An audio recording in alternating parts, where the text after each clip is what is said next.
Aí, ao vivo. Pronto, ao vivo? Uhum. Deixa eu entrar aqui.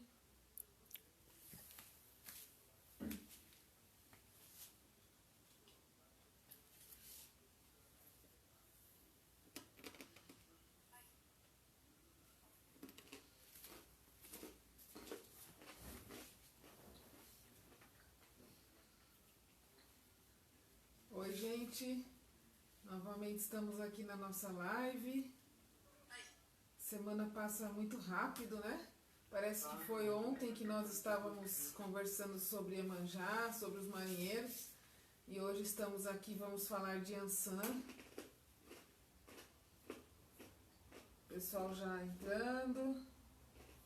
Boa noite, Léo, meu afilhado. Ju, boa noite, amiga Kelly. Cida Naves.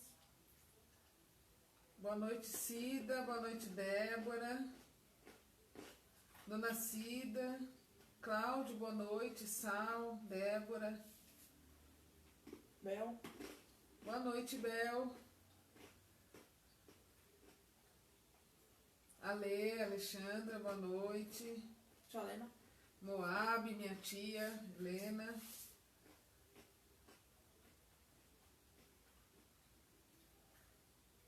Boa noite, Alberto.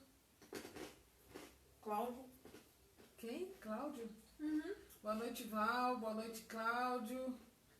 Saudade, Bel. Regiane. A Mari fica ali só ajudando a gente, né? Ela é, como se diz?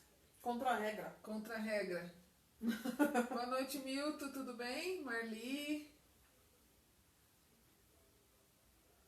Hoje tá uma noite chuvosa, né? Meio fria até. Então tá bom mesmo pra gente estar assistindo as lives. Mas a saudade tá muito grande, né, gente? Das giras, das casas abertas. Aliás, eu acho que a saudade tá, assim, da nossa vida, né? A gente tem a impressão, apesar da situação planetária não é essa, o objetivo da espiritualidade permitir que esse vírus alcance os encarnados não é da gente se sentir assim, mas a gente se sente, né? Se sente triste, a gente se sente, parece que até meio inútil, né? Em casa, parece que não vai nem para frente nem para trás, parece que estamos vivendo um tempo perdido, mas na realidade, para a espiritualidade, tudo tem um objetivo, né? Com Boa noite, certeza. Moab. Beth. Fernando. Beth Oi, Nese. Beth, amiga, Lu, Ivani, Vânia, Thaís. Oi, amiga, Thaís. A Bel falou. A Lenice. Oi, Lê, tudo bem? Quanto tempo que eu não te vejo? Dona Ivani. A Bel falou que o seu laço está lindo. Em homenagem à Mãe Ansan, né?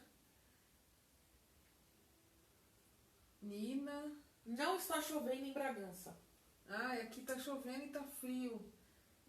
Sani Posse, bem-vinda, Sani, boa noite. Paula. Marli falando boa noite. Oi, Rafa. Sou filha de Ansan com Xangô. Putz. Filha de Ansan com Xangô. Eu sou filha de Ansan com Ogum. É que na nossa casa nós temos uma coroa de orixá com 6 orixás. Então a gente tem 4 que envolvem o nosso coronário e 2 irradiadores. É um pouco diferente das outras casas. Boa noite, Everton. Já tem bastante gente, hein? O Everton tá falando pra você mandar um beijo pra Camila e Tuca. Um beijo pra Camila e pra Tuca do Everton. O Everton tá mandando um beijo pra Camila e pra Tuca. Pra você mandar um beijo pra elas. O Everton e eu, né? Oi, Sandra, Belarmino, minha amiga, Regina, seu Toninho, Clau.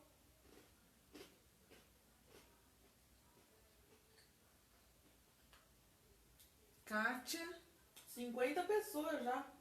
Diana, Adriana Cristina.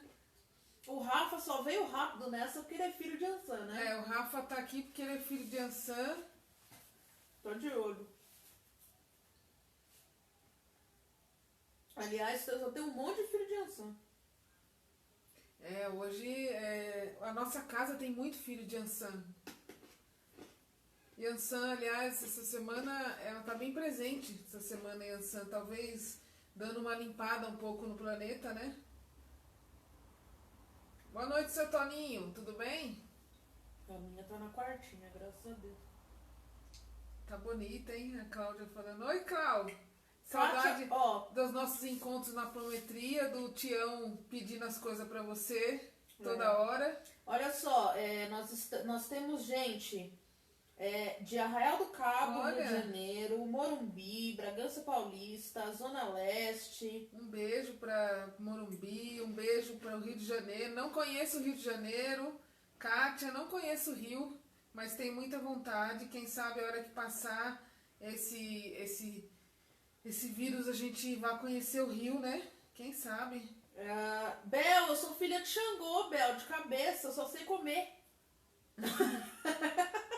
Oi, a minha Ked, oi, Clau, tudo bem? Lipão, tudo bem, Lipão? Meu afilhado, ó, o Rodrigo tá entrando, meu afilhado. Ó, acho que dá pra gente começar, né? Dá? Enquanto Vamos lá. o pessoal vai chegando, a gente vai começando. Maria Lúcia. Estão convidando a gente pra ir pra Arraial do Cabo. É bonito, hein, Arraial do Cabo. Diana, oi Diana, eu vou, viu, a hora que passar essa Covid, essa situação, nós vamos sim, eu tenho muita vontade de conhecer o Rio, é tão perto, né, e a gente nunca foi pra lá. Além de eu adorar o litoral, ainda tenho muita vontade mesmo de conhecer o Rio. Vani, oi Vani, minha amiga, saudade Vani, as duas Ivanis estão, né, as duas Ivanis. Cristina Vitor. Oi, Nivaldo, seu Carlos, Sérgio. Sandra Regina. Oi, Jano. O Jano tá sempre em todas as lives. O Rodrigo tá falando que você não falou boa noite pra ele. Daniel. Oi, Daniel. Rodrigo, meu afilhado. Falei sim. Oi. Pode conferir aí que eu falei. Boa noite, afilhado. Olha, 70 pessoas já. Bom, então vamos. Olha, nem pra mim. Ele foi o primeiro, Léo. Lucas. Esse meu afilhado é assim mesmo. Meus afilhados. A maioria é filho de Ansan. É a corja. Oi, Sandra. Não, mas é incrível, né? Os filhos de Ansan são tudo igual mesmo. Todos eles já receberam beijo e estão reclamando que não receberam beijo. Nós vamos sim, Kátia. Nós vamos conhecer esse lugar aí, muito bonito. Bom, então vamos começar, né? Vamos fazendo então a nossa prece. Gislaine, boa noite. Cleo, beijo, Cleo. Então nós vamos todos fechando os nossos olhos. Vamos com o nosso pensamento em Jesus, em Oxalá, em todos os orixás, toda a espiritualidade que participa da nossa live, pedindo a eles que possam nos intuir, nos inspirar, que o assunto de hoje possa vir acalmar o nosso coração, a nossa mente e principalmente nos ensinar mais um pouco sobre a nossa espiritualidade, sobre o trabalho da nossa Casa Cefa. E que essa energia de Mamãe Ansan e de toda a espiritualidade possa envolver a todos os encarnados que nesse momento estão passando por essa doença do Covid. E não só aqueles que estão com a doença, mas que envolva todo o planeta em amor e cura, para que a gente passe por essa experiência e que possamos sair bem mais fortes dela. Que assim seja e graças a Deus. A Kátia está chamando a gente para ir na casa dela. Quem sabe, né? Um dia a gente vai sim, se Deus quiser. Boa noite, Elza. Oi, prima Rita, tudo bem? Sua madrinha, não sei não, viu? Acabou de entrar. Ela tá entrando. Oi, Amanda. Patrícia. Bom, Patrícia. Oi, Pati, tudo bem? Bom, então vamos... Débora, minha filhada também. Então, oi, Pati. Oi, Lu. Bom, então vamos começar então, né? Falando um pouco da nossa mãe Ansan. Algumas pessoas chamam ela de Ansan, algumas chamam de Oyá, depende muito do segmento da casa, do tipo de filosofia que a casa segue, né? Alguns ainda chamam de Logunã, mãe Logunã, por ser mãe do tempo, mas mãe Logunã não é Yansan, são orixás diferentes ou extensão, não sei como é cada casa, mas na nossa casa nós trabalhamos com Yansan mesmo, ou alguns chamam ela de Oyá também. Tem algumas músicas que falam também o nome de Yansan, ela é Yansan, ela é Oyá, então para nós não faz muita diferença chamar de Yansan ou Oyá, é o mesmo orixá, né? O sincretismo de Yansan está em Santa Bárbara, pela espada, né, que Santa Bárbara também carrega. Tem até a planta mesmo, né, a espada de Santa Bárbara, que é um pouco diferente da espada de Ogum, da lança de Ogum. Existe a lança de Yansan, que é como se fosse a espada de São Jorge, mas ela é bem fina, bem afiada, ela chega até a furar se você colocar em alguém, né? E a Yansan, ela é considerada a mãe das tempestades, dos raios, dos trovões, né? Dos ventos, né? Esse é o ponto de força de Yansan, né? Essa orixá, essa Iabá, ela trabalha numa realização eólica, ou seja, ela trabalha no ar. Então, o ponto de força de Yansan é o ar, o elemento dela de força é o ar. E quando a Yansan desce, que vem representada pelas suas falangeiras, todos, quando ela chega, gritam, né? Eparrei, é uma saudação muito conhecida, né? A gente está sempre falando Eparrei Oyá, Eparrei Yansan. Quando a gente grita Eparrei Yansan, a gente está falando salve a mãe dos raios que ocupa todos os espaços. Por quê? O ar, ele está em todo lugar do planeta, do universo, né? Sem ar nós não existimos, não vivemos, não conseguimos fazer nada. Então Yansan, essa orixá Yansan, ela está em todos os lugares do universo, porque ela é o ar, ela é esse alimento da vida, né? Que está em todo lugar do universo. O instrumento de Yansan, os instrumentos de Yansan, ela usa dois instrumentos, tá? Então, um é a espada, muito conhecida, ó, essa daqui que tá aqui, gente, ela é a Yansan, para quem não conhece, né? Tá dando para ver ela? Dá. Então, ela tem uma espadinha, a Yansan geralmente ela usa o vermelho com dourado, então ela tem uma espadinha, que ela é diferente da espada de Ogum, né? É uma espadinha bem para ela mesmo, e ela usa um outro negócio na mão dela, que é feito de rabo de cavalo, né? Algumas pessoas falam que é o rabo do búfalo, mas não é. É o rabo do cavalo, né? O rabo, misturei o búfalo com o rabo, mas é mais ou menos assim. Então, assim, é o rabo do cavalo, né? Aquela coisa bem cheia de pelos mesmo, e ele é colocado dentro de um chifre de búfalo. Então, ela misturou os dois animais, tá? Ela usa esses dois... Oi, Andréia! Ela usa esses dois instrumentos, essas duas paramentas, né? As pessoas falam em paramenta de orixá.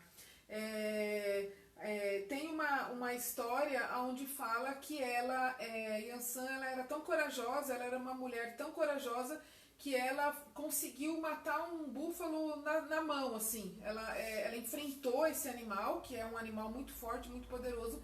Ela conseguiu matar ele, tirou a pele dele, vestiu essa pele e caminhou até encontrar até encontrar os outros orixás para estar se disfarçando ali no meio da guerra. E aí, quando ela chega perto de Ogum, que ela tira aquela pele do búfalo, era Yansan. Então, ela é representada muitas vezes por esse animal, pelo búfalo. E ela usa esse rabo feito com o chifre do búfalo, tá?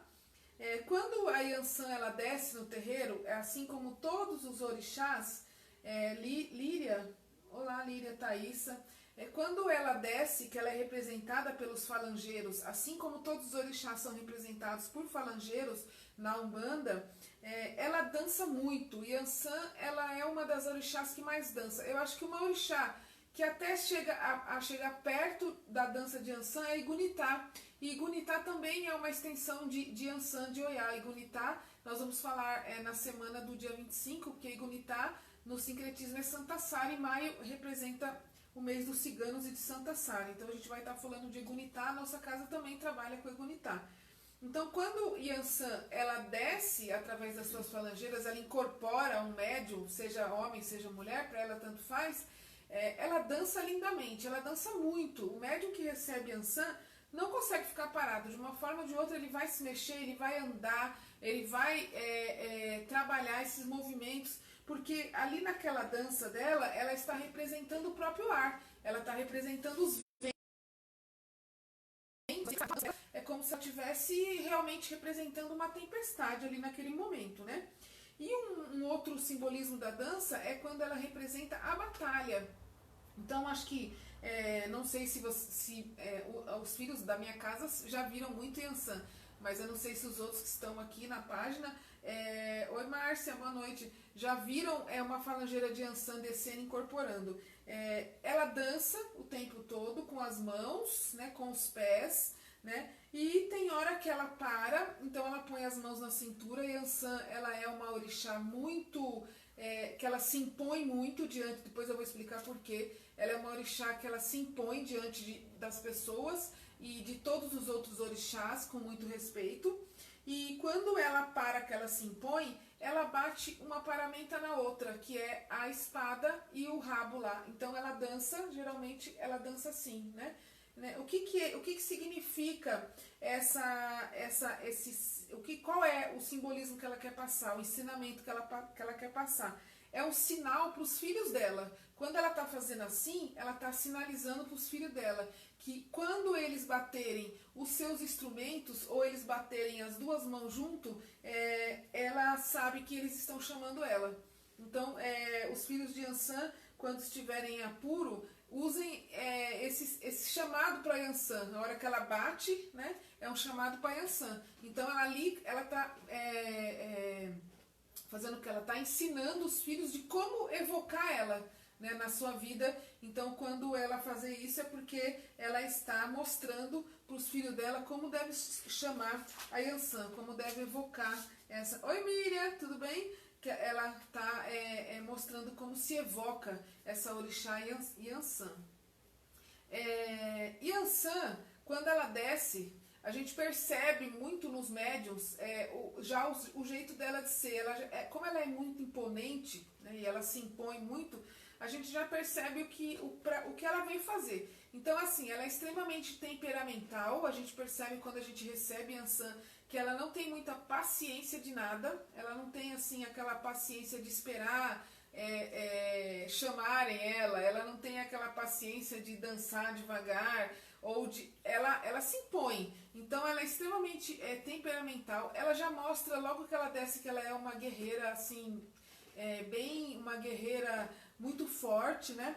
Ela é extremamente ciumenta com os filhos dela. Ela chega, ela encontra os filhos, é impressionante, mesmo que o médium tá ali meio assim semi-inconsciente, ela encontra os filhos, ela abraça um por um. Assim, os médiuns da minha casa podem testemunhar que ela faz isso.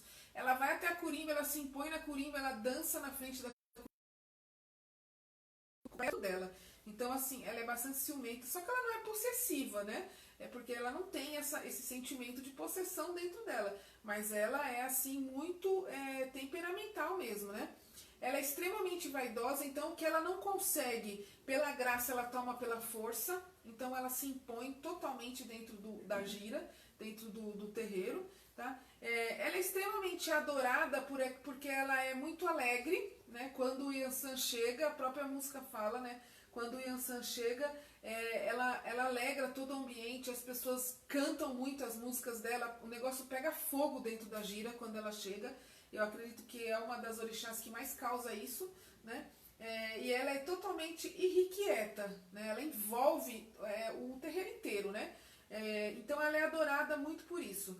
E ela é assim bastante temida por ter atitudes muito fulminantes. Então quando Yansan ela tá brava, ou ela chega que ela vê que tem muita energia negativa, e tem muitos obsessores no ambiente, ou pessoas com pensamentos ao contrário, é a hora que ela se impõe, é a hora que ela põe as mãos na cintura com as mãos viradas, né? Ela põe a mão assim na cintura com as mãos viradas, e ela se impõe diante daquela situação. Então, ela fulmina qualquer pessoa que está ali no ambiente. Ela tem essa irradiação mesmo, Yansan, tá? E são fulminantes determinantes ali naquele momento. A gente fala que ela parece uma pombagira brava na hora que ela para e ela solta aquele fluido totalmente feminino ali naquele momento, né? Yansan é extremamente feminina, apesar dela ser uma guerreira, ela é muito feminina, ela gosta muito das roupas muito decoradas, né? Muito vermelho, dourado, tá? Então ali naquele momento ela se impõe diante dos encarnados que estão com pensamentos errados ali dentro do terreiro, pensamentos negativos de demanda, de inveja, tem muito isso, né? E ela se impõe também aos desencarnados. Então assim, a gente vai ver mais pra frente da live que Yansan trabalha com obsessão. Obsessão e Yansan tem tudo a ver, a gente vai ver isso mais pra frente. O elemento principal de Yansan, como eu falei, além de ser o ar em movimento, ela também trabalha com fogo. Em algumas situações, Yansan vem soltando fogo mesmo com a sua espada, né? O ponto de força delas é o vento, né? A erva sagrada de Yansan é a folha de bambu, por isso que existem algumas músicas que falam, né, do bambuzal, que o bambuzal é um dos pontos onde a gente faz oferenda. Por exemplo, se vai ter um trabalho de mata que vai ser direcionado a Yansan, a gente não faz dentro da água, não faz na pedreira, a gente faz no bambuzal. Então, cada ano, o ano passado, nós fizemos um trabalho de cachoeira, que foi o nosso primeiro, que era referente ao Oxum. A baiana fala que é o padrinho ou a madrinha do trabalho. Então, assim, o ano passado a madrinha era Oxum. Então, foi feito dentro da água, os amacios, as confirmações. Esse ano a gente não conseguiu ir, seria para Xangô, então seria nas pedras. E assim vai. Quando é para Yansan, é no bambuzal. Então, você tem que procurar um lugar onde tem o bambuzal. Você vai fazer as oferendas para ela, né? Justamente pelo movimento das folhas do bambuzal. Então, a folha do bambu, ela é a erva sagrada de Yansan. A flor dela pode ser a rosa ou a palma amarela, por causa do ouro mesmo, tá? O dia de Yansan é 4 de dezembro, tá, gente? A gente comemora o dia de Yansan junto com as Iabás. Então, junto com Oxum, junto com Iemanjá, tá? É 4 de dezembro. A cor preferida de Yansan é amarelo, apesar que quando sai a Yansan Balé, porque existem várias qualidades de Yansan. A gente trabalha com a Balé e com a Yansan, que não tem só Yansan mesmo, né? Então, assim, quando sai Yansan Balé, geralmente é porque ela saiu junto com Oxalá dentro de uma coroa. Então, ela vem de branco. Então, a Yansan Balé não é vermelha e dourada. A Yansan Balé, ela vem toda de branco, muito parecida com Oxalá, tá? Ela é uma qualidade de Yansan um pouco mais acima da Yansan de vermelho, acima vibracional, vamos colocar assim, porque ela está mais próxima de Oxalá do que próxima de Ogum e Xangô, por exemplo, tá?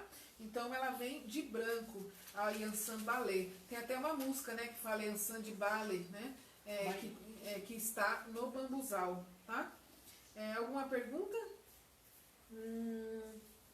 Não? Podemos continuar? Não, só estão falando que começou a falar de Yansan e começou a chover.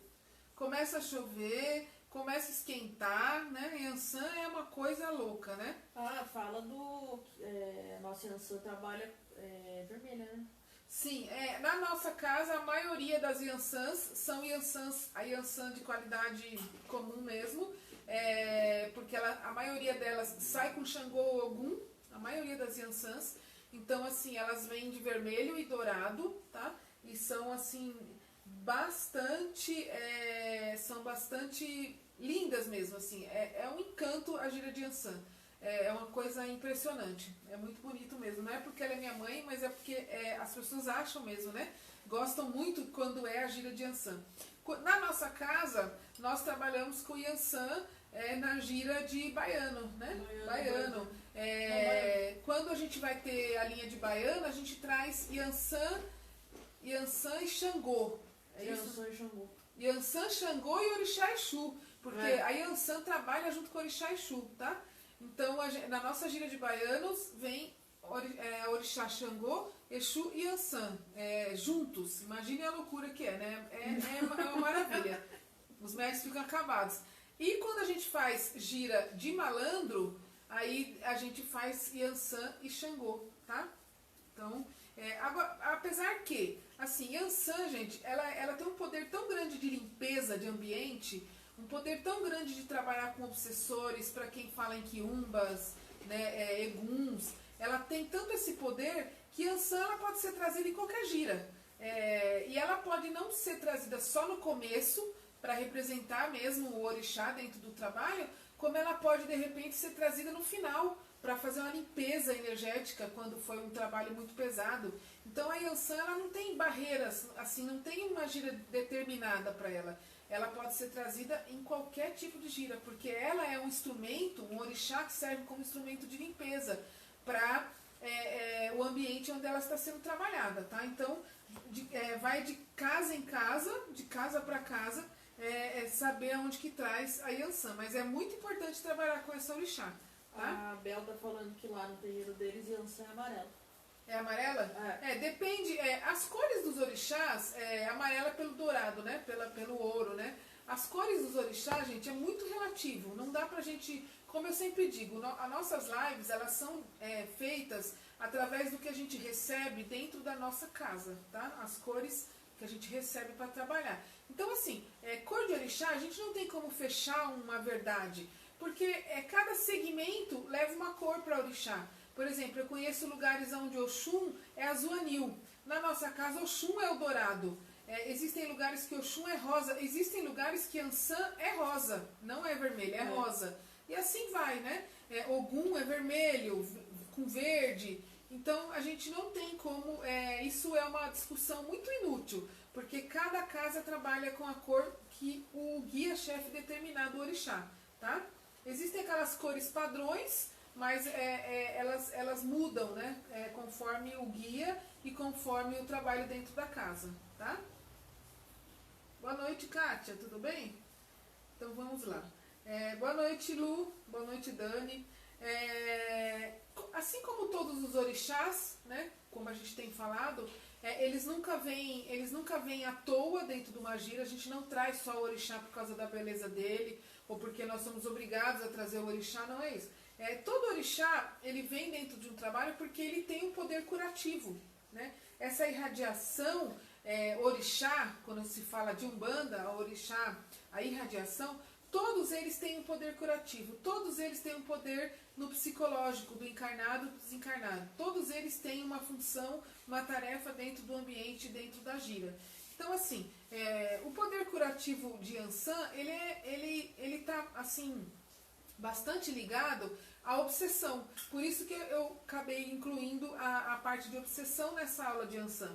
Porque, assim, quando Yansan vem, que ela traz o seu vento, é como se ela estivesse soprando esse vento dela para ativar a nossa chama interna. Quando a gente está acendendo o carvão, a gente não fica soprando ou fazendo vento para ele acender mais, né? Então Yansan ela faz esse trabalho dentro de nós. Ela traz o vento dela que traz, ativa a nossa chama interna para derreter o ferro das nossas imperfeições. Então esse é o poder curativo de Yansan.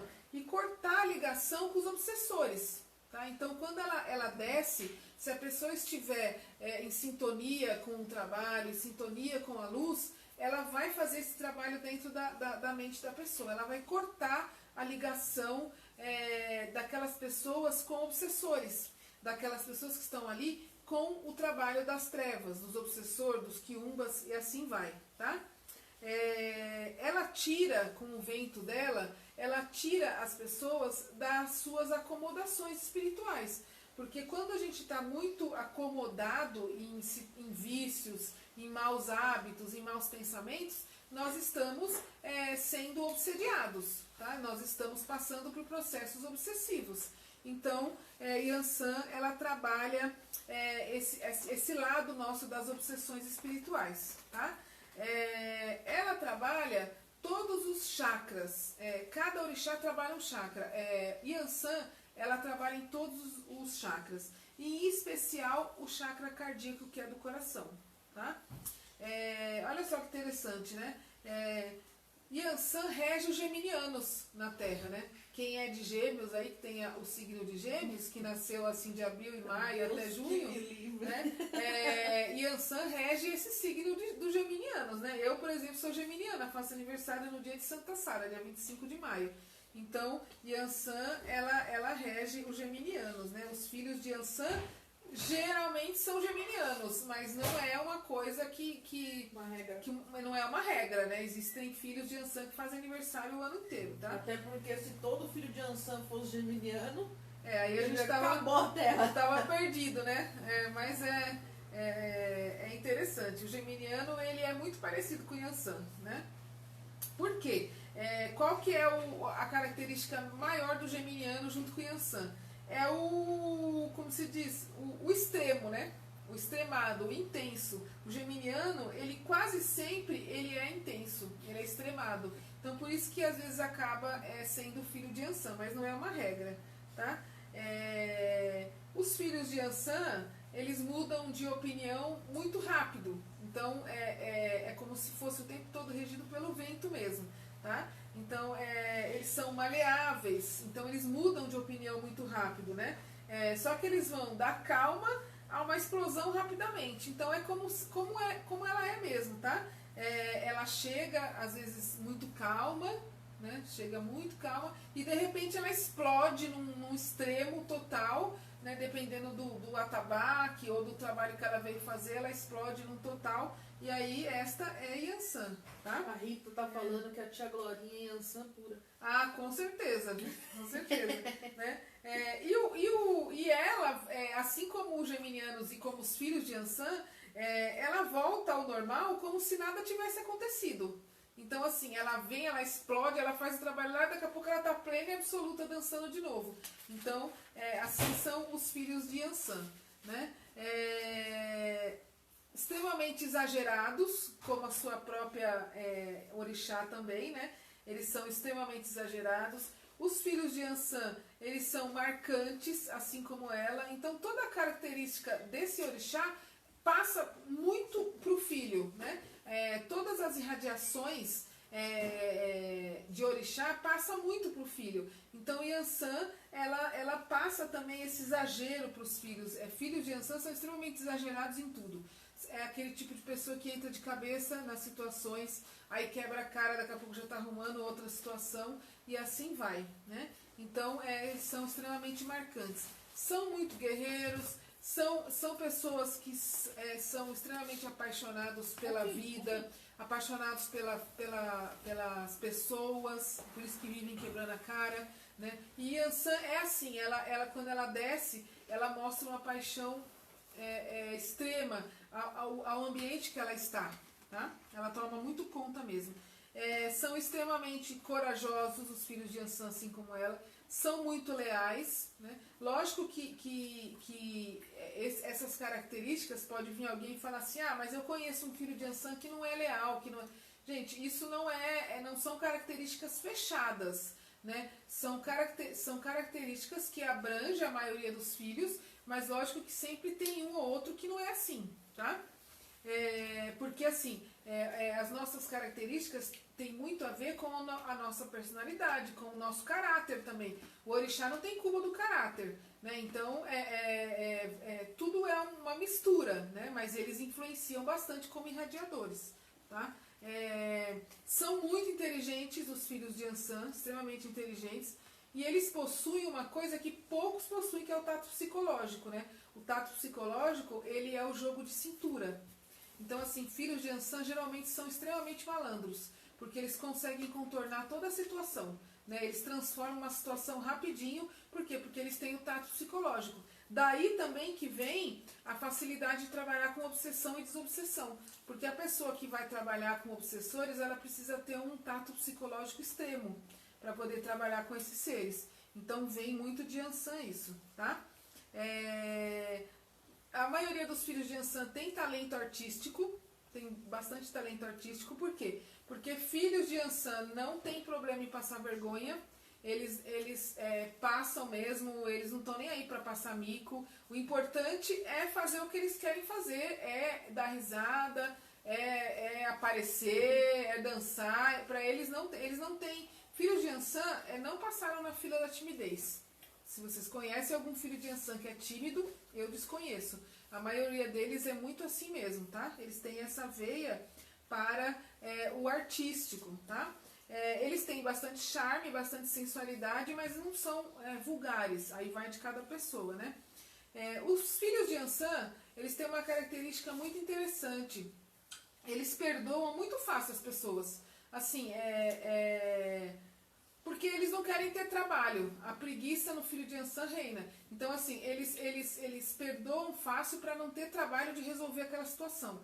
Então é aquela coisa assim, deixa eu perdoar logo, porque assim a pessoa para de me encher o saco. Eu pago pelo seu silêncio. Eu pago pelo seu silêncio, a minha parte eu quero em dinheiro. É bem assim os filhos de Ansan, né? Só que eles perdoam fácil, mas eles guardam as situações. Então, assim, se você for discutir com um filho de Ansan, provavelmente vai trazer situações de 1820, naquela situação de 2020. Então ele guardou desde lá de 1820 aquela situação, e aí ele vai aproveitar o momento da discussão para fazer o quê? Para jogar aquilo que causou lá.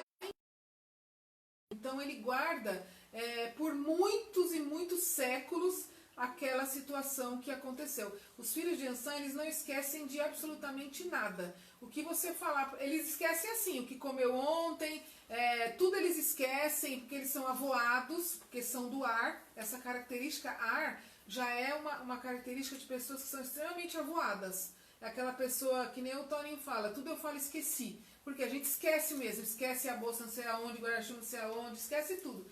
Mas as situações que acontecem, que marcam o psicológico, que marcam o emocional do filho de Ansan, nunca mais ele vai esquecer. Então, só que ele vai usar sempre aquela situação. Então, pensem bem antes de magoar os filhos de Ansan, porque eles vão discutir até o final da vida e vão jogar aquilo na sua cara, mesmo que eles estejam perdoados, que eles tenham te perdoado. E eles são muito vingativos. Filhos de Ansan são vingativos, porque a pessoa que guarda as situações, ela guarda para depois ela se vingar. Então, assim, o filho de Ansan, ele não é que nem o filho de Iemanjá, que guarda o rancor e aquilo vai fazendo mal, deixa ele doente. Não, ele guarda porque ele está planejando algo para descontar depois.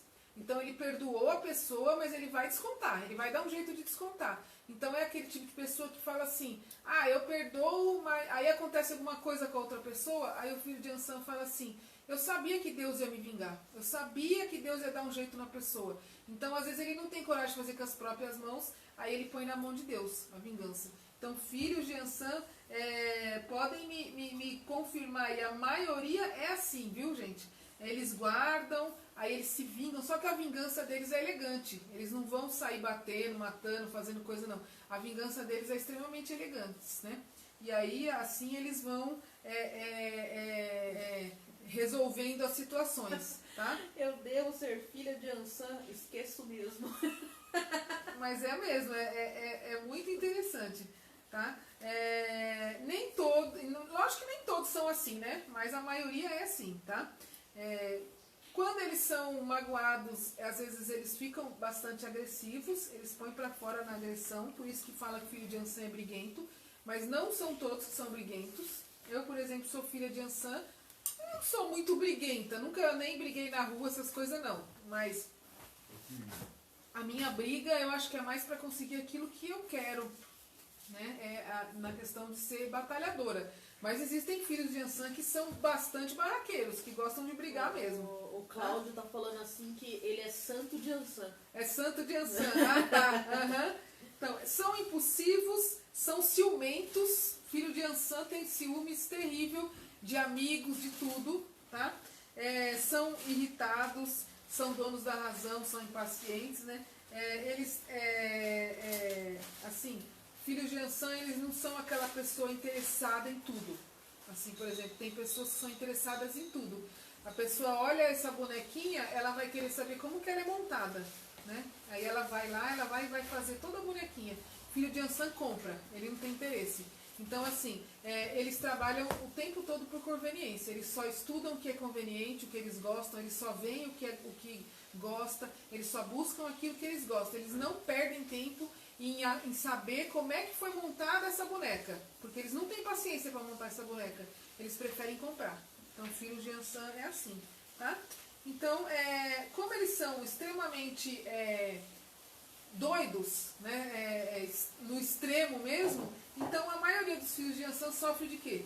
De hipertensão, de problema cerebral, de problema cardíaco. Por quê? Porque eles são o extremo. E aí mexe com isso, né? Com a pressão, com filhos de Ansan pode morrer do coração, de AVC, de todas essas situações que mexem muito com o mental, tá? Se você comer aí, vai aparecer. E eles são felizes com tudo. Filho de Ansan fica feliz com qualquer coisa. Qualquer coisa que você dá para eles, eles têm uma alegria muito grande, né?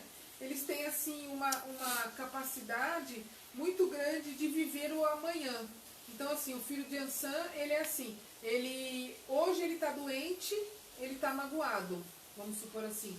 Amanhã já é um outro dia, para ele já não é mais. Então, eles têm a capacidade de levantar da cama todos os dias alegre e feliz, mesmo que aconteçam as coisas. Então, eles são bem aquela coisa assim, amanhã é um outro dia. O que eu senti hoje, amanhã já não vou sentir mais. E assim vai, tá? Então, é muito interessante. Alguma pergunta? Ó, a Luciana falando que os filhos de Ansan que eles mais falam, esqueci. É isso mesmo. A gente esquece muito mesmo. Oi, Bruno! Nossa, não esquece o que precisa e o que precisa esquece tudo. A Cleo tá falando assim que é a Dani todinha, a Raila todinha. Ah, sim, a Dani é minha filhada, é todinha eu, a Dani. Então vamos lá. Manda um abraço pra Rosana, que tá de plantão e só veio dar oi. Oi, Rô, minha filhada, um beijo, tá de plantão hoje. Profissional da saúde. Beijo, Rô. Se cuida. Bom, vamos dar continuidade. Para quem não sabe, Yansan, ela trabalha junto com o Orixá Exu, tá, gente? Geralmente, quando desce Yansan, mesmo que ele não incorpore, que ele não venha incorporar nos médiuns, ele está sempre junto com ela, tá? Xangô e Ogum são pares energéticos de Yansan, pela história, né? Pela história de Yansan seria a mulher de Ogum, aí largou Ogum, pegou a Xangô e assim vai. Então, para aqueles que acreditam em orixás, como é na filosofia do Candomblé, que acredita no orixá com vida física, né, vida encarnada, tem essas histórias, essas lendas, que Yansan casou com Ogum, largou Ogum, pegou Xangô. Então, por isso, acabou acontecendo esses pares energéticos, tá? Mas ela, para trabalhar, ela trabalha junto com o Orixá Exu. Então, os dois, eles têm assim, a mesma energia, tá? O Orixá Exu também trabalha com movimentação de ar, com fogo, também gosta muito do vermelho e do dourado e preto, tá? Então, eles trabalham juntos, tá? São pares na parte do trabalho, tá? Eles podem sair na mesma coroa. Então, essas lendas acabaram que mexeram um pouco com a situação das coroas. Na verdade, não são assim, não é porque foram seres encarnados para nós, no nosso conhecimento, mas a gente trabalha muito com energia. Então, a gente trabalha assim, de Xangô não poder sair na mesma coroa que Ogum, se não tiver na quartinha, de Nanã não poder sair com Ogum, de Orixá, Obá não poder sair com Oxum. Então a gente tem essas questões energéticas, tá? Mas não porque a gente acredita neles como, por exemplo, Oxum e Obá como inimigas por causa de Xangô. E sim, energeticamente não se combinam, aí não podem sair da mesma coroa, tá? Então ela trabalha com Orixá Exu. E também trabalha com Obaloaê e Oxalá. A Balê trabalha com Oxalá e a Yansan, ela disputa não, ela dirige junto com o Obaloaê os cemitérios. Então a Yansan, ela é um orixá que também trabalha no cemitério junto com o Obaloaê. Ela rege junto com o Obaloaê nos cemitérios. Por quê? Porque a Yansan, ela trabalha com obsessores. Ela é que comanda as falangeiras que resgatam obsessores, que trabalha nos vales de sofrimento, nas organizações das trevas. É Yansan que trabalha em todo esse movimento das trevas. Então ela trabalha com o Baloaê também no cemitério, recolhendo essas almas. Essas falangeiras trabalham no recolhimento dessas almas, tá? Quando o Yansan ela vem em terra, o maior atributo que ela vem fazer ali na terra é a asepsia energética no ambiente. Então, quando ela vem, ela limpa todo o ambiente, tá? Ela desmancha as demandas, como o Ogum também. Quando o Yansan vem, se ela perceber que tem alguma demanda no salão, ela passa para o médium para depois os guias fazerem o trabalho para desmanchar aquela demanda, ou ela mesma pode desmanchar de repente, né? Ela, na nossa casa, o orixá ainda não fala, mas ela passa para o médium que tem uma demanda e ele vai resolver depois com o guia espiritual, tá? Ela desmancha as formas pensamentos. O que é forma pensamento? Quem estuda muito o kardecismo sabe o que é forma pensamento. As coisas no mundo astral, elas são criadas através do pensamento do encarnado, tá? E do desencarnado junto. Então, tudo que a gente pensa, a gente cria. Então, se chama esse processo de ideoplastia, que é a criação de imagens até semimateriais, que é criado através do pensamento, tá? Então a gente pode criar tanto coisas boas como coisas ruins também, tá? Então os umbrais são criados através da ideoplastia, as transformações perispirituais, as colônias espirituais superiores, é tudo pensamento no mundo astral. Então quando a Yansan ela desce, ela desmancha essas formas pensamento, que pode estar em forma de larvas dentro do terreiro, que pode estar em forma de energias deletérias, de animais peçonhentos, tá? De demandas desses trabalhos que a gente vê de animais mortos, pode estar tudo plasmado ali. E aí ela vai desmanchar essas formas de pensamento quando ela estiver passando, tá? Ela trabalha com uma força que purifica o ambiente e transmuta os relacionamentos enfermos. Então, dentro desse relacionamento enfermo, o que entra? A obsessão, né? Que é o vampirismo, que é a obsessão de encarnado para desencarnado, de desencarnado para encarnado, todo tipo de obsessão, que são esses relacionamentos enfermos. Então, quando o Yansan vem, ela vem equilibrando essas interações interpessoais, que são as obsessões, tá? Ela decanta quer dizer o quê? Ela filtra, né, os assédios psíquicos entre os vivos e os mortos, né? Então nada mais é do que trabalhar com obsessão de desencarnado para encarnado, tá? Como eu falei, ela divide a regência com o Baloaê, porque ela zela, ela recolhe esses obsessores, mas ela não recolhe para judiar deles, né? Ela recolhe eles, né, e zela por eles para poder encaminhar eles para serem resgatados, né? Então a Yansan, ela trabalha com desobsessão. Quando ela está no ambiente, mesmo que ela não esteja numa umbanda, num candomblé, Yansan ela está presente em todos os trabalhos de desobsessão, essa energia de Yansan, essa irradiação. E os filhos de Yansan, geralmente, eles têm uma tendência para trabalhar em desobsessão.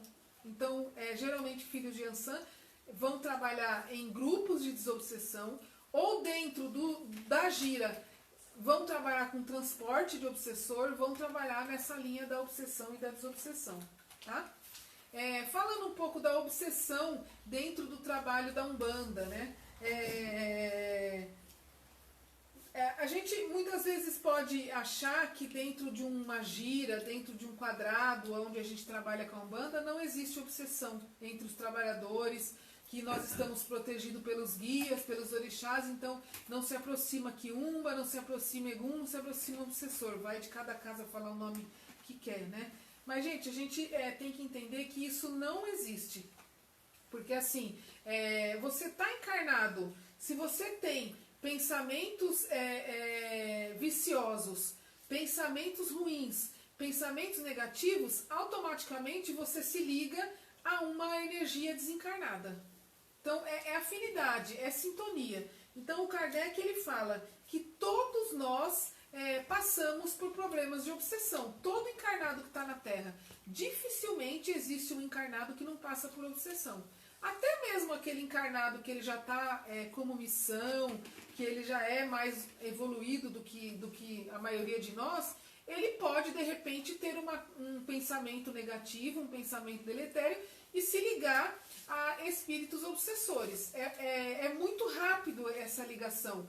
Então assim, só que existem as obsessões simples que vão aumentando, né, conforme os nossos pensamentos vão sendo deixados levar por aquela situação.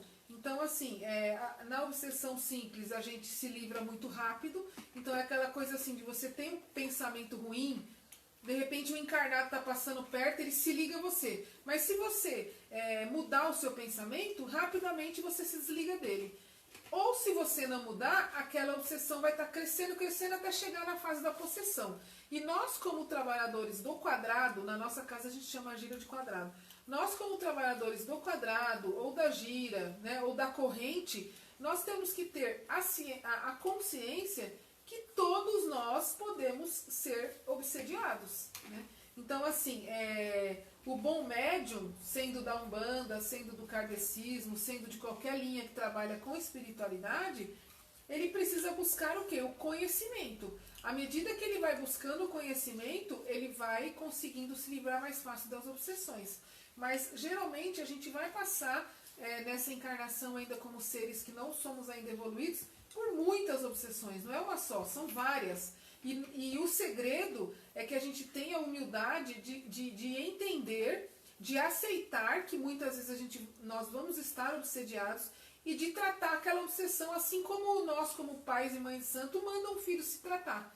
Então nós como dirigentes, a gente também passa por essa problemática da obsessão. E o segredo é a gente ter a humildade de se tratar, de ser afastado do trabalho e se tratar. Então o bom médium, ele procura o conhecimento. O Ramatiz, que é um espírito que escreve muito sobre a Umbanda, sobre Candomblé, sobre as filosofias espiritualistas e também sobre a doutrina espírita, ele fala que seria muito interessante que todas as filosofias que trabalham com mediunidade ativa, que são as espiritualistas no geral, pudessem estudar o kardecismo. Não precisa se tornar kardecista, mas que a codificação de Kardec pudesse entrar em todos os cursos de todas as filosofias. Porque o Kardec, ele fala muito sobre mediunidade, sobre obsessão e desobsessão na sua codificação. Então seria interessante que nós pudéssemos todos estudar o Kardec, mesmo que a gente não esteja kardecista, mesmo que a gente não queira se tornar kardecista, mas seria interessante que a gente pudesse estudar o kardecismo, estudar as obras de Kardec, para montar um grupo mediúnico dentro de uma Umbanda, dentro de um Candomblé, dentro de um trabalho de kardecismo, né? Então nós precisamos estudar, que é a nossa chave para a gente poder ter um trabalho legal dentro da Umbanda ou qualquer que seja o trabalho, tá? A tia Lena falou que começou a chover em Bragança. Que bom, né? Essa chuva vai dar uma limpadinha. Faz tempo que não chove, né? É que ela pediu no começo da live para Santa Bárbara chover, né? trazer a chuva e trouxe. Tem uma pergunta, sou médio de transporte, porém não sou filha de Ansan. Então, como a gente falou, não é uma coisa assim, uma regra, né? Na minha casa, por exemplo, existem filhos de todos os orixás e todos trabalham com desobsessão. Mas, na geral mesmo. Mas, geralmente, o filho de Ansan, ele tem uma tendência para isso, tá? Então, por exemplo, no meu caso, eu trabalhei, eu fui kardecista por 24 anos. E durante os 24 anos eu trabalhei com obsessão e desobsessão. Por 23 anos eu dei aula de obsessão e desobsessão. E depois eu vim descobrir o porquê que eu fiquei tanto tempo só trabalhando e dando aula de obsessão. porque eu era filha de Ansan. Então eu tinha já essa tendência, né, de trabalhar com obsessão e desobsessão. Não que os filhos dos outros orixás não possam trabalhar também, tá? Eu acho que o correto dentro de uma casa é que todos passem por esse trabalho de obsessão e desobsessão.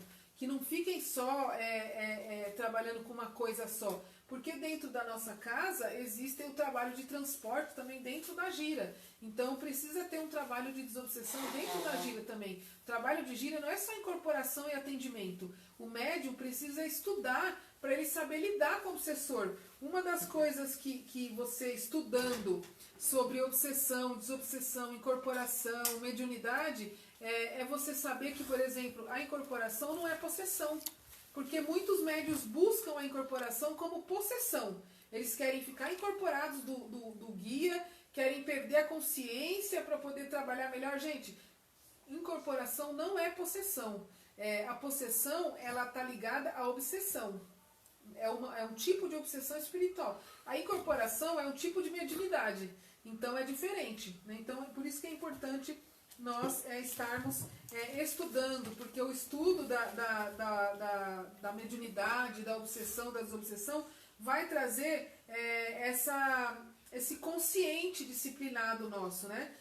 A gente vai conseguir trabalhar como parceiro dos guias espirituais e não como só um instrumento, tá? Tem um comentário legal aqui, Débora Zanon. Um baiano um dia me disse: Fia, trabalhe com os dois, pois Kardec cuida dos mortos e nós cuidamos dos vivos. Nunca esqueci essa lição, pois é isso mesmo, um completa o outro. Um completa o outro. Então, assim, é muito triste existir essa guerra entre kardecista, umbanda, porque a nossa casa vem provar que dá para trabalhar com as duas coisas ao mesmo tempo, que dá para unir as duas coisas e essa união sai um belo trabalho, porque saem médiuns estudados por anos, preparados para aquele trabalho de umbanda. O médium da umbanda nossa, se ele precisar subir para um grupo de desobsessão, ele vai trabalhar. Se ele precisar fazer um transporte dentro do nosso quadrado, ele vai fazer e dali ele vai sair bem, né? E uma coisa que o estudo traz também para o médium, essa consciência, o estudo, é a disciplina e a preparação do próprio corpo do médium. Porque eu já vi muitos médiuns de umbanda, quando o obsessor se aproxima, o médium ele não sabe trabalhar com aquela energia do obsessor, então os médiuns caem, muitas vezes podem se machucar, bater a cabeça, não tem controle do corpo. E o estudo da mediunidade nos mostra que nós podemos sim ter controle do nosso corpo, que a gente não precisa se machucar para receber um obsessor, para atender um obsessor. Então, gente, é muito importante nós estarmos estudando para que as nossas qualidades como médium possam progredir, né? Precisamos mesmo desse autocontrole. E a obsessão dentro de uma gira é mais comum do que a gente imagina. Porque vocês imaginem só, o tanto de pessoas que entram para tomar o passe, para conversar com os guias numa noite. Se a casa é menor, se a casa é maior, não importa. Ela vai encher conforme o seu tamanho, mas sempre está cheio. Então, assim, imaginem quantos obsessores não acompanham a assistência. Fora os obsessores que estão junto com os trabalhadores. Fora os obsessores que trabalham para atingir a casa, para atingir o trabalho, para atingir o grupo de médiuns. Gente, é uma falange, são exércitos e exércitos de obsessores. Então, é muito mais do que a gente imagina trabalhar com o obsessor. O médium da Umbanda tem que aprender a trabalhar com o obsessor. E se a gente não aprende a identificar essas energias do obsessor dentro de um trabalho de Umbanda, provavelmente, em algumas situações da nossa vida, nós vamos estar sendo fascinados. Nós vamos estar trabalhando com um quiumba, com um obsessor, achando que é um guia espiritual, né? Então, se a gente estuda, participa de trabalhos, tem experiência, já passa por essa situação, porque é muito fácil para o obsessor se fazer como um guia espiritual, principalmente um guia da Umbanda, que ele é mais próximo da Terra, né? Então, assim, é muito fácil para o obsessor, como se diz, forjar energias não pense que o obsessor ele não sabe forjar energias, porque ele sabe. Lógico que são energias que não duram muito tempo. Por exemplo, um mentor, um guia espiritual, ele pode ficar incorporado até 12 horas, que ele não vai cair em contradição. O que ele é, e ali ele vai trabalhar do jeito dele. Lógico que o obsessor ele pode forjar a energia e logo ele vai ser desmascarado. Mas para que passar por isso? Né? Então, a gente estudando, a gente entendendo sobre obsessão, sobre o que é o obsessor e como ele atua dentro do nosso trabalho de gira, vai ser muito mais fácil a gente pegar aquilo ali naquela situação. Então, como diz o Kardec, como é que você reconhece um espírito? Pelo seu diálogo, né? Pela sua conversa, pela sua maneira de trabalhar. Então, se você está ali, você está acostumado a receber o seu baiano, ele nunca vai mudar o jeito dele. Ele vai ter humildade, ele vai ter simplicidade, ele vai ser, muitas vezes, até mesmo ter autoridade, vai ser engraçado, ele vai ser sempre daquele jeito. Mas, muitas vezes, quando o obsessor consegue captar aquela energia, ele pode conseguir, de repente, te enganar e falar que é o seu baiano. E aí ele vai manter a aparência por um tempo, mas logo ele vai ser desmascarado, porque ele vai começar a dar indícios que ele não é o seu baiano. E muitas vezes o próprio médium, ele não vai perceber que não é o baiano. O médium, ele entra numa fascinação. A própria palavra já diz, fascinação. É quando o espírito fascina o médium para se fingir de um outro espírito, né? Para poder obsediar, para poder atrapalhar o trabalho.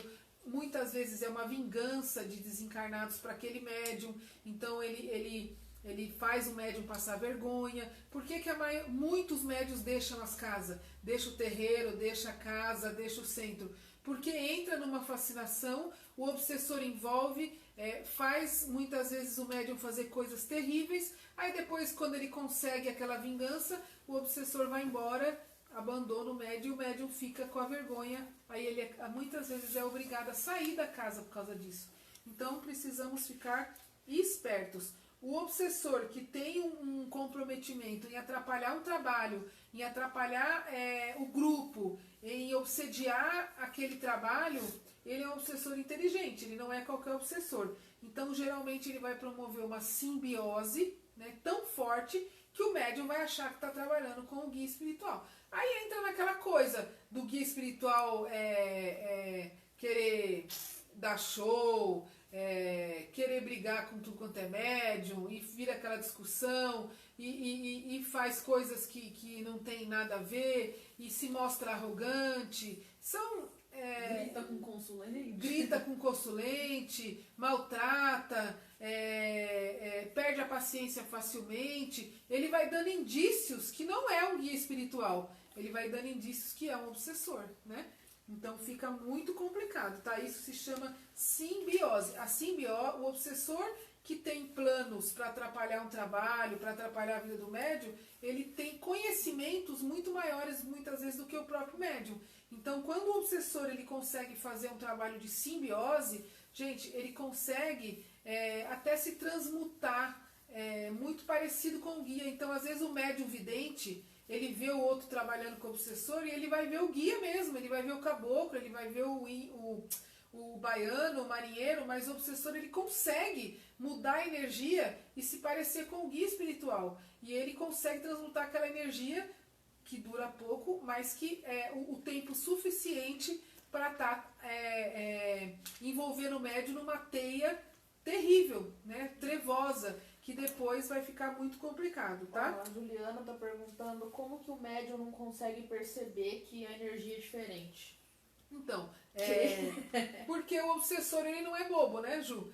O obsessor, antes dele promover uma obsessão em qualquer pessoa, não só o médium, ele vai usar esse processo de fascinação primeiro. Então, assim, o obsessor que quer promover um trabalho como esse que a gente está falando, dentro de um trabalho sério de umbanda ou de kardecismo, ou dentro de uma família, de uma empresa, qualquer um, como que ele vai começar a obsessão? Ele não vai chegar agressivamente, que a pessoa já vai perceber que ali não é uma coisa legal. Então, geralmente, o que ele vai fazer? Ele vai promover um trabalho de fascinação. Então ele vai dar para aquela pessoa que ele quer fascinar aquilo que a pessoa gosta. Então geralmente ele vai envolver aquela pessoa naquilo que ela gosta e ela vai entrando na dele, né? Ela vai entrando. Então ele vai alimentar o quê? Ele vai alimentar a vaidade, ele vai alimentar os caprichos, as teimosias, ele vai alimentar a preguiça, a negligência, o orgulho. Ele vai dando aquilo que a pessoa gosta. Se ela gosta de vícios, ele vai oferecer vícios, e assim vai. E a pessoa vai entrando. Quando ele vê que a pessoa já está completamente fascinada pela energia dele, aí ele põe o plano dele em ação. Aí nesse momento, a pessoa já não consegue mais saber. A pessoa ela até gosta da energia, ela gosta do obsessor, porque ela acha que é um guia espiritual, né? Então, assim, existem dois tipos de obsessão. A obsessão por fascinação, que o médium ou qualquer tipo de pessoa acaba sendo até cúmplice daquele obsessor, porque ele envolveu ele realmente naquela teia.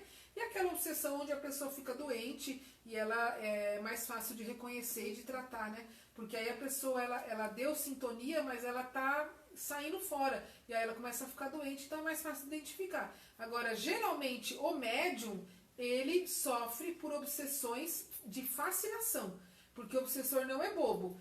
E o médium, ele tem, né, muito essa coisa do orgulho, da vaidade, justamente por já ser médium. Então ele trabalha nessa parte, tá? O Toninho tá falando que é só dar um pisa no obsessor. Um pisa. O pisa no obsessor, seu Toninho, é você mudar a sintonia, né?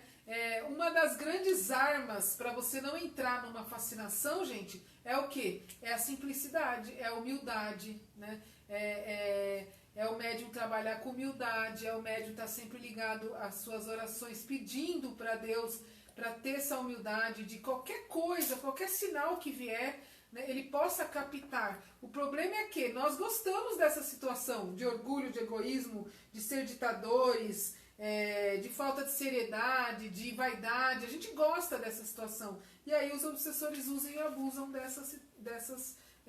desses nossos caprichos, né? E aí a gente acaba sendo envolvido mesmo. Por exemplo, uma pessoa que é extremamente vaidosa, vamos colocar assim.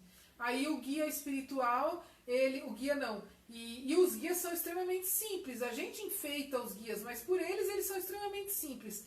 Então, assim, a pessoa que é extremamente vaidosa, o que o obsessor vai fascinar ela? Como? Ele vai começar a falar, sua roupa tem que ser a mais bonita, né? Tem que fazer isso, tem que fazer aquilo. Você tem que olhar com cara de arrogância para a pessoa, para entender que você é bonito. E aí ele vai alimentando ali o médium, né? E fora tantas outras coisas que acontecem, tá? Muitas vezes eles também colocam na mente da pessoa que ela tem que ser reconhecida pelo trabalho que ela presta. Ela tem que ser reconhecida pelo trabalho, mais... que o guia dela é o mais bonito, que é o mais inteligente, que é o que faz melhor as coisas, né? Que tem que ser reconhecido, que ninguém olha aquele guia. E na verdade todos os guias são iguais. Eles não querem isso. Mas o obsessor, ele vai alimentar isso no médium. E muitas vezes eles até promovem algumas curas, alguma coisa. Promove. Não sei se vocês... igual o Júlio César. Então, eu ia falar disso. Se vocês querem saber como funciona uma obsessão dentro de um trabalho, seja ele qual for, lá está num trabalho de kardecismo. Mas isso acontece em todos os trabalhos. Leiam, aconteceu na Casa Espírita. Lá vocês vão ver como que o obsessor ele age dentro de um trabalho, dentro de uma casa espírita.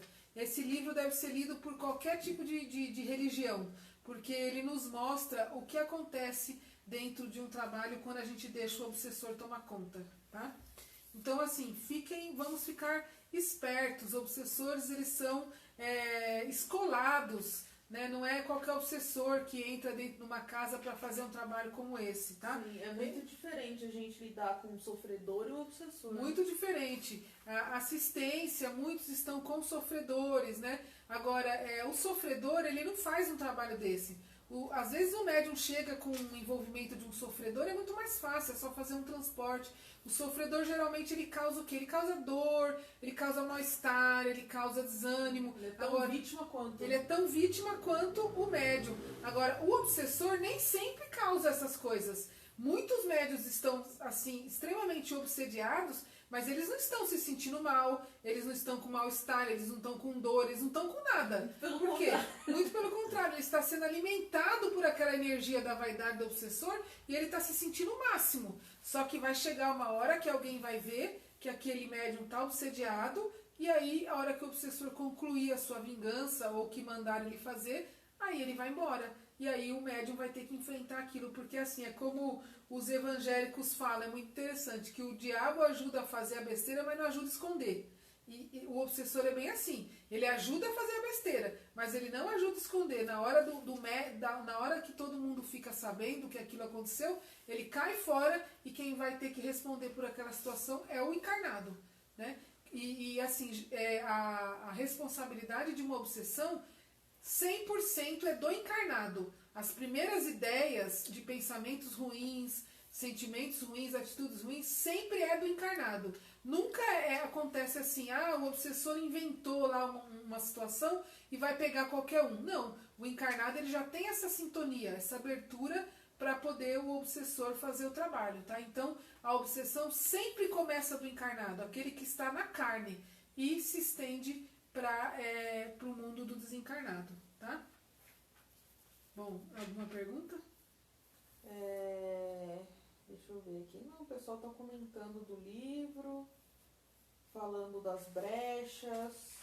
As brechas são imensas, né? 2 livros que eu indico que vocês possam ler, que um fala da casa espírita e o outro fala da nossa casa mesmo, que é O Inimigo de Família.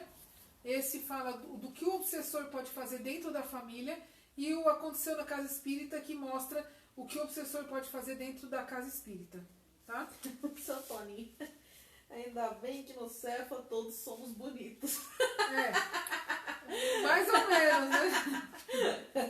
Não, ninguém chega, né? Então assim, gente, o obsessor pega só o médium que está ali incorporado? Não. Ele pode envolver o médium, ele pode envolver os cambones, ele pode envolver os ogãs, ele pode envolver os médios de base, né? O pessoal da recepção. A obsessão é uma doença, é a maior doença planetária. Para vocês terem uma noção, o Ramatiz ele fala que, tanto o Ramatiz como o Dr. Bezerra, fala que a obsessão espiritual ela é a maior doença de todos os séculos, né? Então, pode envolver qualquer pessoa. O importante é estarmos conscientes e estudarmos, né, o máximo possível para que a gente possa não cair tantas vezes numa obsessão, né? Existe a obsessão que ela é por sintonia e afinidade, que é essa que a gente acaba adquirindo no nosso dia a dia, né? Por pensamentos mesmo contrários, pensamentos negativos, de suicídio, de tristeza, de depressão, de vaidade, todos esses tipos de orgulho, de egoísmo, atraem obsessores, né? De doenças mesmo, pessoas que estão doentes fisicamente geralmente ficam muito obsediadas. Existe a obsessão por cumplicidade, que é a obsessão dos vícios. Quem fuma, quem bebe, quem usa droga, ele não está sendo obsediado, ele está sendo cúmplice daquele obsessor, porque eles usam junto o fluido dos vícios, né? É uma obsessão permitida, né? Porque a pessoa está ali, ela está usando e está permitindo que o obsessor use junto, tá? E nessa de cumplicidade também entra muitas vezes a obsessão do médium, porque o médium ele dá o alimento que o obsessor quer, né? Ele dá a vaidade, os caprichos, tudo isso que o obsessor quer fazer. Então é uma obsessão praticamente por permissão mesmo, tá? É bem isso mesmo, a gente atrai o que a gente pensa, né? O que a gente sente, tá? E todas essas obsessões acabam transformando o trabalho, fica muito triste, né, nessa situação, porque o médium ele fica muito, como se diz, muito fora, como se diz, fora da casinha, né? E depois fica muito difícil dele voltar. Geralmente o médium que se permite ficar numa situação dessa, o que vai acontecer? Vai ser chamada a atenção dele, porque outras pessoas vão perceber, vai haver reclamação, muitas vezes até da própria assistência, em relação a esse médium, e depois que for chamada a atenção dele, olha, dificilmente o médium fica na casa. Geralmente ele acaba saindo da casa, tá? E assim vai. Bom, vamos ver aqui. Falar de obsessão rende, né? Falar de obsessão rende. Né? E aí a gente vem naquela coisa, mas eu senti que era o meu guia, né? O obsessor, ele faz você fazer coisas assim terríveis, né? Ele te dá um poder para você ficar recebendo guia em tudo quanto é lugar, você perde a disciplina, não adianta as pessoas falarem. Então, gente, é muita coisa mesmo, tá? A fascinação, ela é muito complicada mesmo, e ela é muito grave dentro de uma casa espírita, tá? Existem casas espíritas que já fecharam as suas portas por causa de obsessão dos médiuns, né? As obsessões coletivas dos médiuns, onde todos os médiuns ficam envolvidos. Já tivemos situações de casas espíritas que o obsessor, ele dominou a casa espírita. Chegou uma hora que os mentores ficaram afastados, né, porque não tinha mais sintonia com a equipe espiritual. Eles ficaram ali guardando a casa, mas eles não tinham mais sintonia com os médios, e o obsessor ficou dirigindo a casa. E aí acaba fechando, porque o bem, ele tem que vencer o mal. Quando a equipe deixa que o mal vença, a casa espírita vai fechar, o terreiro vai fechar, né? São tantas histórias que a gente vê falando, principalmente quando se trabalha com guias espirituais da Umbanda, quando se trabalha com Exu e Pombagira, quantas histórias que a gente vê falando sobre Exu e Pombagira, situações terríveis, que fala que é o Exu que faz, que é a Pombagira que faz, e na verdade não é. São obsessores que estão ali dominando ali o trabalho e realizando os seus desejos através de um nome de um Exu, de um nome de uma Pombagira. Se a gente já viu até obsessores passar por herê, imagina. Sim, passam por crianças e assim vai. Chegam pessoas falando que o herê está querendo vir, está querendo isso, e a pessoa está extremamente doente. Então o obsessor, ele está se fazendo de criança. Para a gente que estuda obsessão por muitos anos, a gente vê coisas assim terríveis que os obsessores conseguem mesmo fazer com o médium. Mas por quê? Porque o médium dá sintonia. Nós não estamos soltos no universo como se tudo pudesse acontecer com a gente. Mas por que Deus permite a obsessão com os médiuns? Não é Deus que permite, somos nós que permitimos. Deus não permite nada. Deus deixa aí suas leis, né, pessoas para passar o conhecimento. Quem permite somos nós. Então, assim, se acontece uma obsessão com você ou comigo, qualquer pessoa, nós permitimos através do quê? Da sintonia e da afinidade. Então, precisamos vigiar a nossa sintonia e a nossa afinidade. Mais, Mãe, como é possível um obsessor se manter por tanto tempo dentro de uma casa de Umbanda e ninguém conseguir perceber? Então, quando ninguém percebe, é porque geralmente está acontecendo uma obsessão coletiva. Então, a obsessão coletiva, ela começa da onde? Ela começa do dirigente. Então, ele pega primeiro o dirigente e o dirigente envolve os outros. E aí, porque quem é que vai pegar, né? Se o dirigente está obsediado e está passando isso para os filhos de santo, quem que vai ousar pegar? Ninguém, né? Então, por isso que assim, a responsabilidade maior, no caso de obsessões, é dos dirigentes. Porque se eles pegam o dirigente, o resto está comprometido. E aí, dali, eles vão ficar até por anos ali, né? Então, é complicado. Então, o dirigente tem que estar muito atento. Se o dirigente está equilibrado, ele vai conseguir pegar num trabalhador. Agora, quando ele pega o dirigente, aí, gente, acabou. Aí fica muito complicado. Então, os dirigentes das casas, pais e mães de santo, geralmente são eles que ficam obsediados e acabam com o trabalho. Geralmente são os pais e mães de santo que ficam obsediados. Por quê? Porque é o dirigente que tem mais essa coisa da vaidade, de querer ser reconhecido, de querer ter gratidão, de mostrar que sabe o trabalho, de querer ser ditador para cima dos filhos, de só ele manda, só ele entende. A gente já teve casos aí que espalhou na internet do pai Pai de Santo dando quase uma surra na Oxum. A Oxum desce lá, incorpora a falangeira de Oxum, desce, começa a dançar, o Pai de Santo para tudo e começa a dar uma bronca na Oxum. Né? Isso vocês acham que é o quê? É um trabalho de um dirigente, um orixá que tem uma evolução tão grande, uma irradiação tão grande, no candomblé, uma irradiação, uma evolução tão grande, e o Pai de Santo parar uma gira para dar uma bronca no orixá? Quem é ele, né, para fazer isso? Então são situações que você vê ali a atuação do obsessor, né? Exus e pombagiras transformando a gira praticamente num cabaré, né? Dando em cima da assistência, falando besteira, gestos obscenos, né? Bebendo até cair. São coisas, gente, inacreditáveis. Manipulando para ganhar dinheiro em cima daquela situação de falar, você está com demanda, então vai ter que pagar isso. São coisas assim que não é da espiritualidade. São coisas que está relacionado com obsessão dentro do trabalho. O pessoal está com dúvida como que os guias deixam isso acontecer. Então, é o que nós acabamos de falar. Os guias não deixam nada, né? Os guias, eles trabalham com os médiuns que estão equilibrados, que são responsáveis, que estão sadios mentalmente, fisicamente e espiritualmente.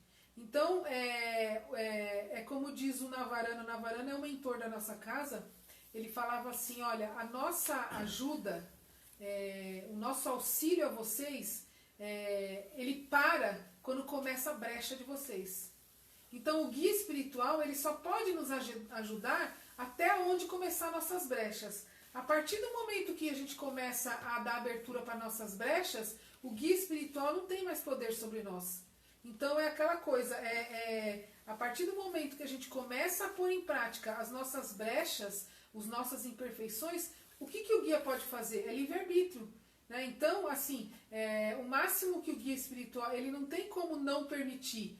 O médium está indo trabalhar e começou a dar abertura para o obsessor. O que o guia espiritual... Por isso que eu digo, se os dirigentes da casa e a maioria dos médiuns estiverem equilibrados, estiverem trabalhando com a luz, eles vão perceber. Então o guia espiritual, ele vai indicar, ele vai envolver o dirigente para ver o que está acontecendo, né? Então, nesse caso, tudo bem, o guia vai conseguir pegar, ele vai conseguir bloquear aquilo, ele vai conseguir não permitir que aquilo se estenda, porque ele não tem como não permitir a obsessão, porque a obsessão quem permite é o próprio médium. Mas ele tem como, de repente, pedir ao dirigente, conversar com os dirigentes, falar, olha, tal médium está com problema, vocês têm que tomar uma providência, né? Agora, quando os dirigentes estão atentos, estão equilibrados. Mas e quando pega o dirigente?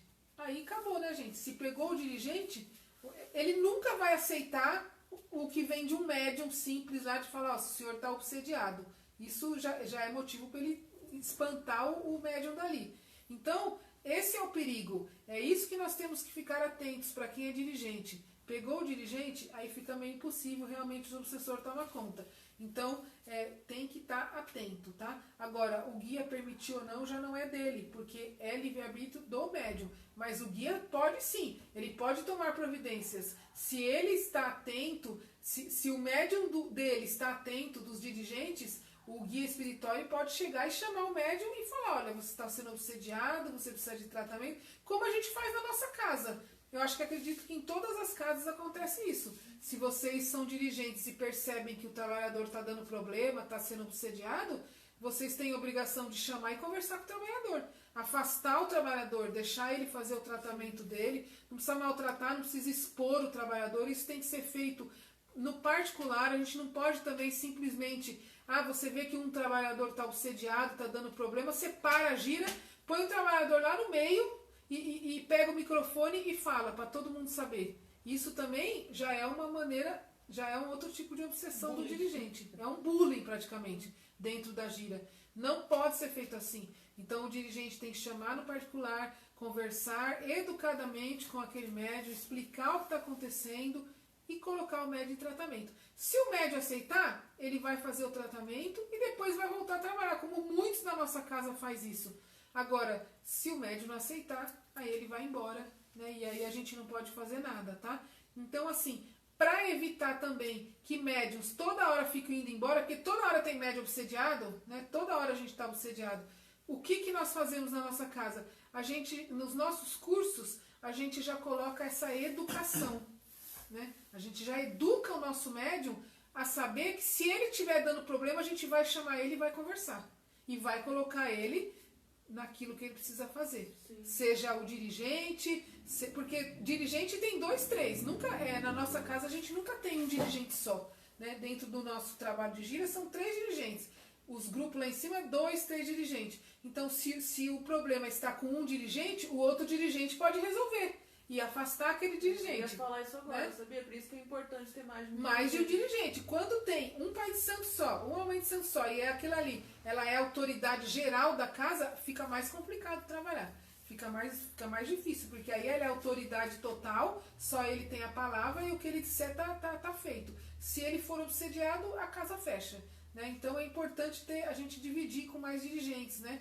Ter o pai pequeno, a mãe pequena, que também tem autoridade de estar trabalhando nesse sentido. Então tem que educar os médiuns para isso, para ter humildade, de a gente chegar na pessoa e falar, você está precisando fazer um tratamento, e a pessoa aceitar numa boa. Agora, mesmo assim, às vezes acontece do médium não aceitar e ele acaba indo embora. Ele não quer fazer o tratamento, ele acha que não precisa, aí ele vai embora procurar outra casa.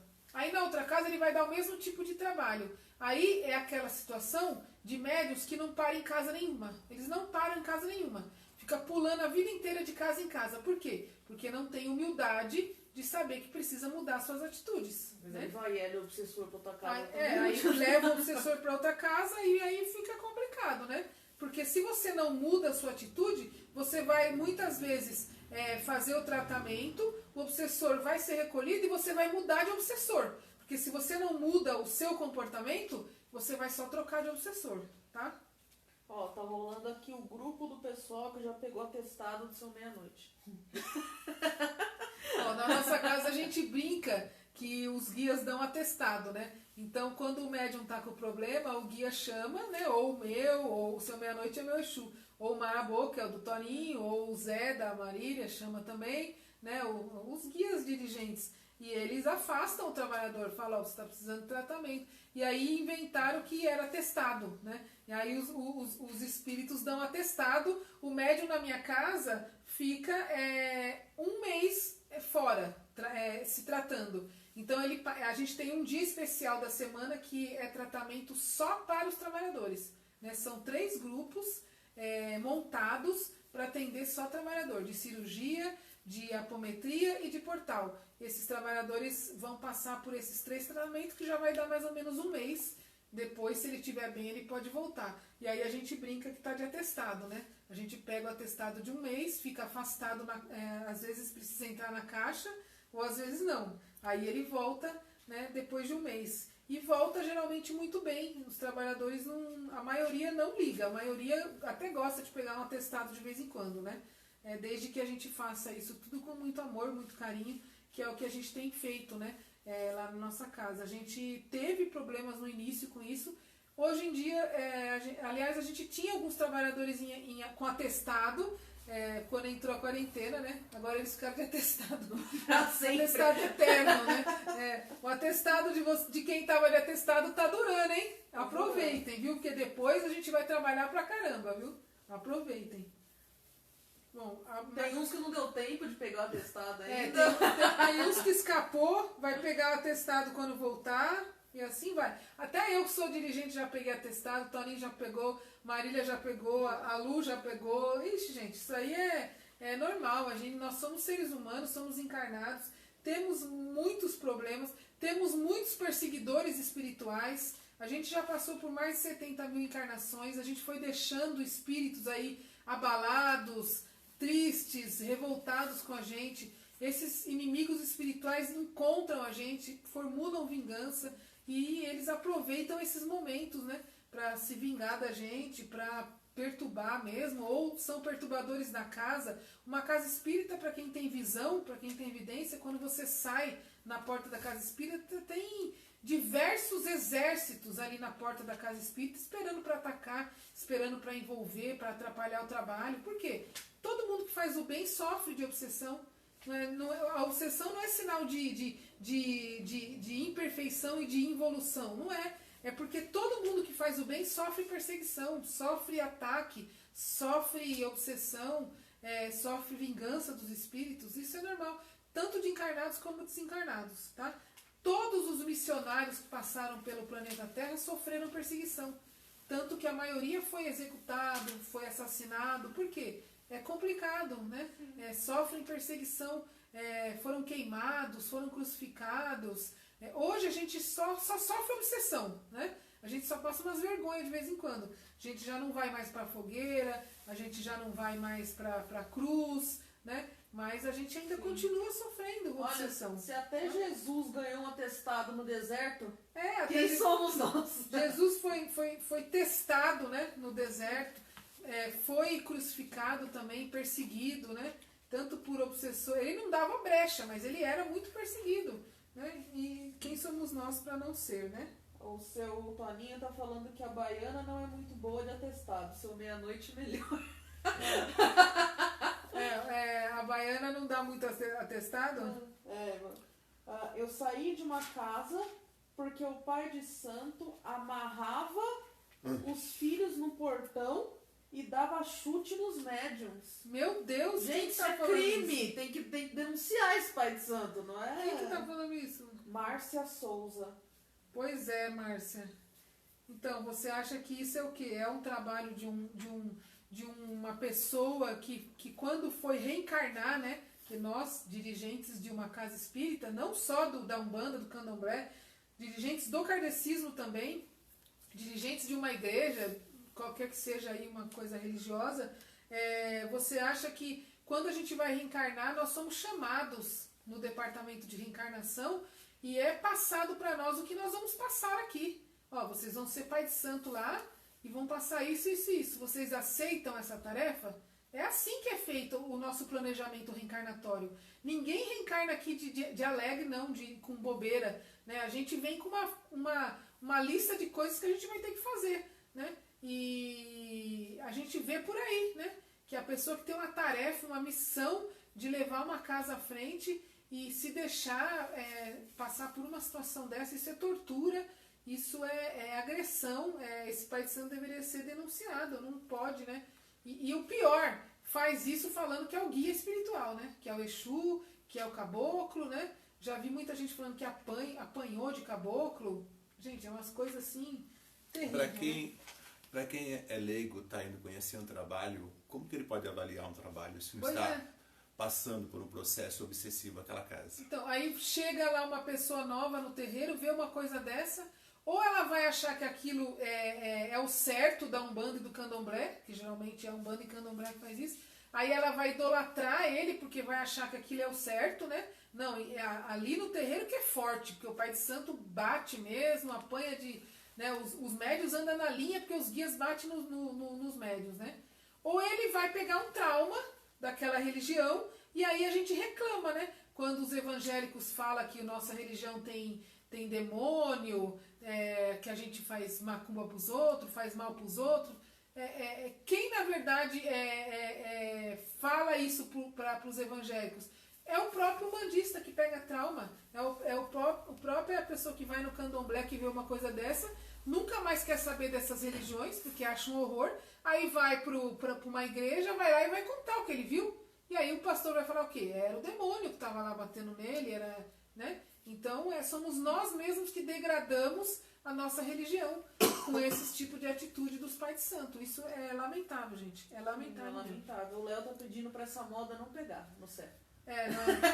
Lá no CEF a gente só usa o chicote espiritual. Que não dói muito. O chicote espiritual dói mais no mental, né? Dói no coração. Dói no coração. Mas é verdade, gente. Tem que denunciar um negócio desse. É crime, né? Tem que denunciar. É crime mesmo. Muita gente sai do terreiro traumatizado. Eu me afastei da religião por muitas coisas que passei por aí. Peguei trauma, nunca mais voltei. Pois é, e é uma religião tão bonita, né, gente? A Umbanda, o próprio candomblé, uma gira bem feita, né? Com amor, com carinho, com caridade, com disciplina, né?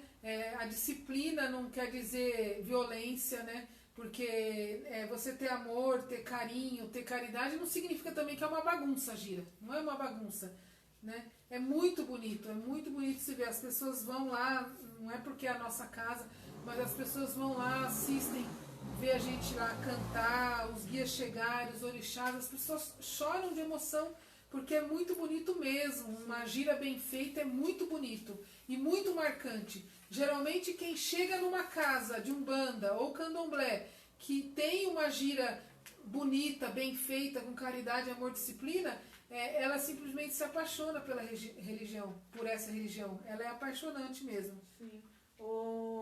E é importante frisar que assim, é muito diferente quando você pega, por exemplo, um guia que é exigente e dá bronca mesmo, buscando a evolução, do que uns psicopata que se aproveita do... Porque o obsessor... Um guia ou um pai de santo, né?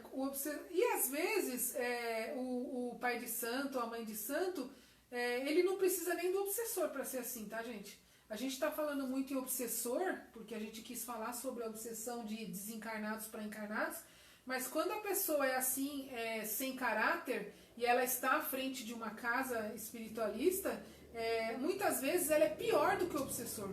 Então ela não precisa de obsessor para estar fazendo isso, não. Muitas vezes ela não tá nem... Não é que ela tá fazendo porque o obsessor tá ali do lado incentivando ela a fazer isso. Ela tem aquilo dentro dela e ela vai fazer aquilo com o obsessor ou não, tá? Então, assim, a culpa não é do obsessor, é sempre da pessoa que está encarnada. Então, tem pessoas que são piores do que o obsessor. A gente, como kardecista, tem trabalhos mediúnicos que a gente conversa com o obsessor. A gente tem o trabalho de doutrinação.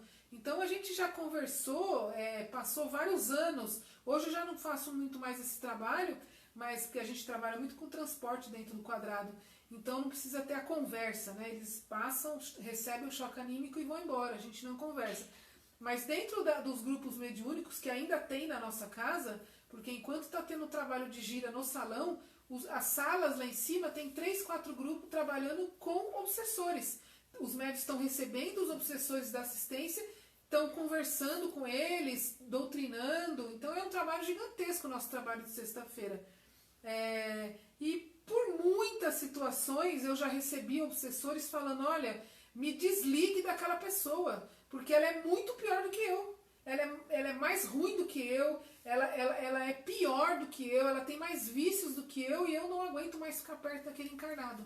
Olha a situação que a gente chega, né? Então, às vezes, esse tipo de pai de santo, ele nem precisa do obsessor. Ele é assim na vida mesmo, a personalidade, o caráter. Até porque o obsessor, ele não é nenhum demônio sobrenatural, ele é uma pessoa, né? Ele é uma pessoa que tem, como a Júlia Nezu fala, o obsessor não tem a raiva do obsessor. Ele pensa como você, ele sente como você e ele age como você. Então, o obsessor, ele é um ser que é exatamente como aquele que ele está obsediando. Porque se ele não fosse igual, ele não teria abertura para obsediar aquela pessoa. Então, a obsessão, resumo de uma obsessão espiritual, afinidade e sintonia, e permissão, cumplicidade. É o resumo de uma obsessão espiritual. Muita gente falando que as giras do Cefa são puro amor, que a Diana falou assim, que está acompanhando as lives porque gosta de ver o quão unido a gente é. Sim, nós somos... deu muito trabalho para montar esse grupo, viu, Diana? Assim, a nossa casa nem sempre foi assim. A gente já teve muitos problemas de obsessão, inclusive com dirigentes. Muitos já passaram, já foram embora e a gente teve muito problema. Mas, assim, essa turma que está agora, que forma o Grupo Esperança de Luz, é uma turma que venceu muitas obsessões espirituais de todos os tipos que você pode imaginar. E hoje nós, como dirigentes, a gente já vem há 25 anos na casa, a gente já passou por situações lamentáveis, que nem vale a pena comentar, mas que a gente lutou para manter o trabalho e chegamos ao que é hoje. Um trabalho lindo, né? do Grupo Esperança de Luz, que hoje abrange a casa inteira, a gente não tem mais só os kardecistas, trabalhamos em tudo, e hoje nós podemos dizer que somos, eu sempre vivo falando isso para o meu grupo, que hoje nós podemos dizer que somos um grupo bacana, um grupo de trabalhadores que se entende, se compreende, se gosta muito, que respeitam os dirigentes acima de tudo, e os dirigentes também respeitam os médios da corrente. Então hoje a gente tem um grupo legal, mas nem sempre foi assim. Para chegar numa situação assim vai muita luta, muita batalha. Como diz a prece cantada, tantas batalhas venci, e é isso mesmo. E muitas ainda vou enfrentar. E muitas ainda vou enfrentar, são muitas, muitas mesmo. Principalmente quando se trata de obsessão dentro dos médiuns. Mais perguntas? Por enquanto, não. Querem falar alguma coisa, Toninho? Não? Não. Pessoal falando que bateu a saudade. Né? Se vocês quiserem fazer alguma pergunta, senão a gente encerra, né? Porque eu acho que é isso que eu tinha para falar, né? Ligando a Mamãe Ansan com a obsessão, acho que deu para entender então, né? Porque todo trabalho onde tem um trabalho de obsessão e desobsessão, é a irradiação de Yansan que toma conta, Yansan, Yobaluaê e Orixá Exu, tá? Toda casa que tem trabalho de desobsessão, os orixás, mesmo que não sejam Umbanda e Candomblé, eles vão estar ali comandando os trabalhos de desobsessão. Só uma colocação, falar um pouco da preparação dos médios novos, né, para não sofrer tanto essa influência. Ah, sim, é importante, né? Aqueles que chegam, A não gente, já... A gente colocar ainda vai dentro do montar trabalho. uma live sobre mediunidade mesmo, tá? Porque não dá pra gente falar tudo. Mas assim, muito importante a preparação dos médiums, gente. Assim, para quem quer ser dirigente, que tem essa missão de ser dirigente, de ser um pai de santo, uma mãe de santo, a gente precisa investir muito na preparação dos médiums. Dá um trabalho lascado para treinar médium, porque não é fácil, cada um tem a sua personalidade, mas precisa montar cursos, principalmente assim, antes de iniciar incorporação, porque o médium que tem a tendência para trabalhar em Umbanda, ele já vem querendo incorporar, né? Ele não quer passar pelas fases, né? Porque a preparação de um médium, apesar dele já nascer para isso, quando ele encarna, ele precisa de uma preparação. Médiuns, eles vêm até com a mediunidade superativa, aberta, mas se ele não tiver uma preparação, ele vai ser um perdido como qualquer outro que nunca teve, que nem tem mediunidade ativa. Então, assim, precisa de uma preparação. Porque o médium que vai trabalhar no kardecismo, ele já vem com consciência que ele vai começar ali, do preparatório, até ele chegar a trabalhar num trabalho de desobsessão, vai demorar uns 2, 3 anos. Então, ele não vem com essa ânsia toda. Aí ele começa dando passe, ele vai sendo preparado. Já o médium que tem a tendência para Umbanda, ele já vem querendo incorporar. Ele chega na casa já achando que ele tem que receber os guias. Porque a Umbanda passa muito isso, que não precisa de estudo. Que entrou no quadrado lá, você já pode rodar e receber o guia. E na nossa casa a gente não trabalha assim. Então, assim, mesmo que você tenha um trabalho só de Umbanda, a gente precisa de um trabalho de preparação. Trabalho de preparação inclui o quê? O médium ser preparado primeiro na parte teórica, o médium que vai trabalhar com assistência, com caridade, com os próprios guias, ele precisa saber sobre o Evangelho de Jesus, ele precisa saber quem foi Jesus, ele precisa ter um pouco dessa história de Jesus, da parte evangélica da espiritualidade, que quando perguntaram para Kardec em quem podia se basear, ele foi claro, né? Jesus, né?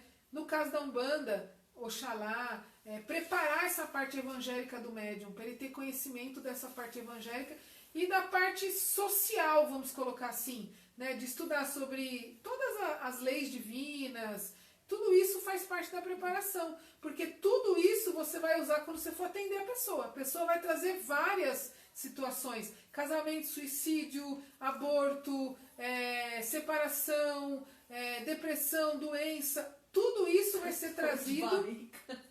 Dor de barriga. Dor de barriga daí pra tudo, né? Vai ser trazido para assistência. A assistência vai trazer para você, como médium.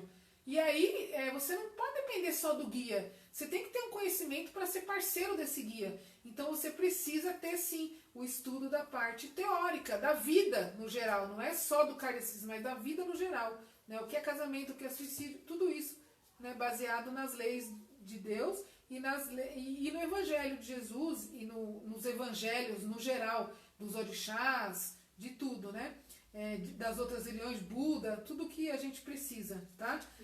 Depois, que não é só Jesus, né? Existem uma infinidade de missionários. Depois dessa parte teórica, aí sim a gente vai começar o laboratório mediúnico. Aí a gente precisa ensinar para o médium o que é mediunidade. Porque como é que você vai começar a trabalhar dentro de uma gíria sem saber o que é mediunidade? O cara te roda lá, você entra em transe, você recebe o guia, mas você não sabe o que você está fazendo. Você não sabe o que é mediunidade. Então a gente trabalha com esse método do Passem, que vai ensinar o médium desde do sentir energias até a aproximação do espírito, tanto do obsessor como do guia. É o método Passem, ele vai até a manifestação, que é a última, né, o M, a manifestação. Quando ele chega na manifestação, ele já está quase pronto.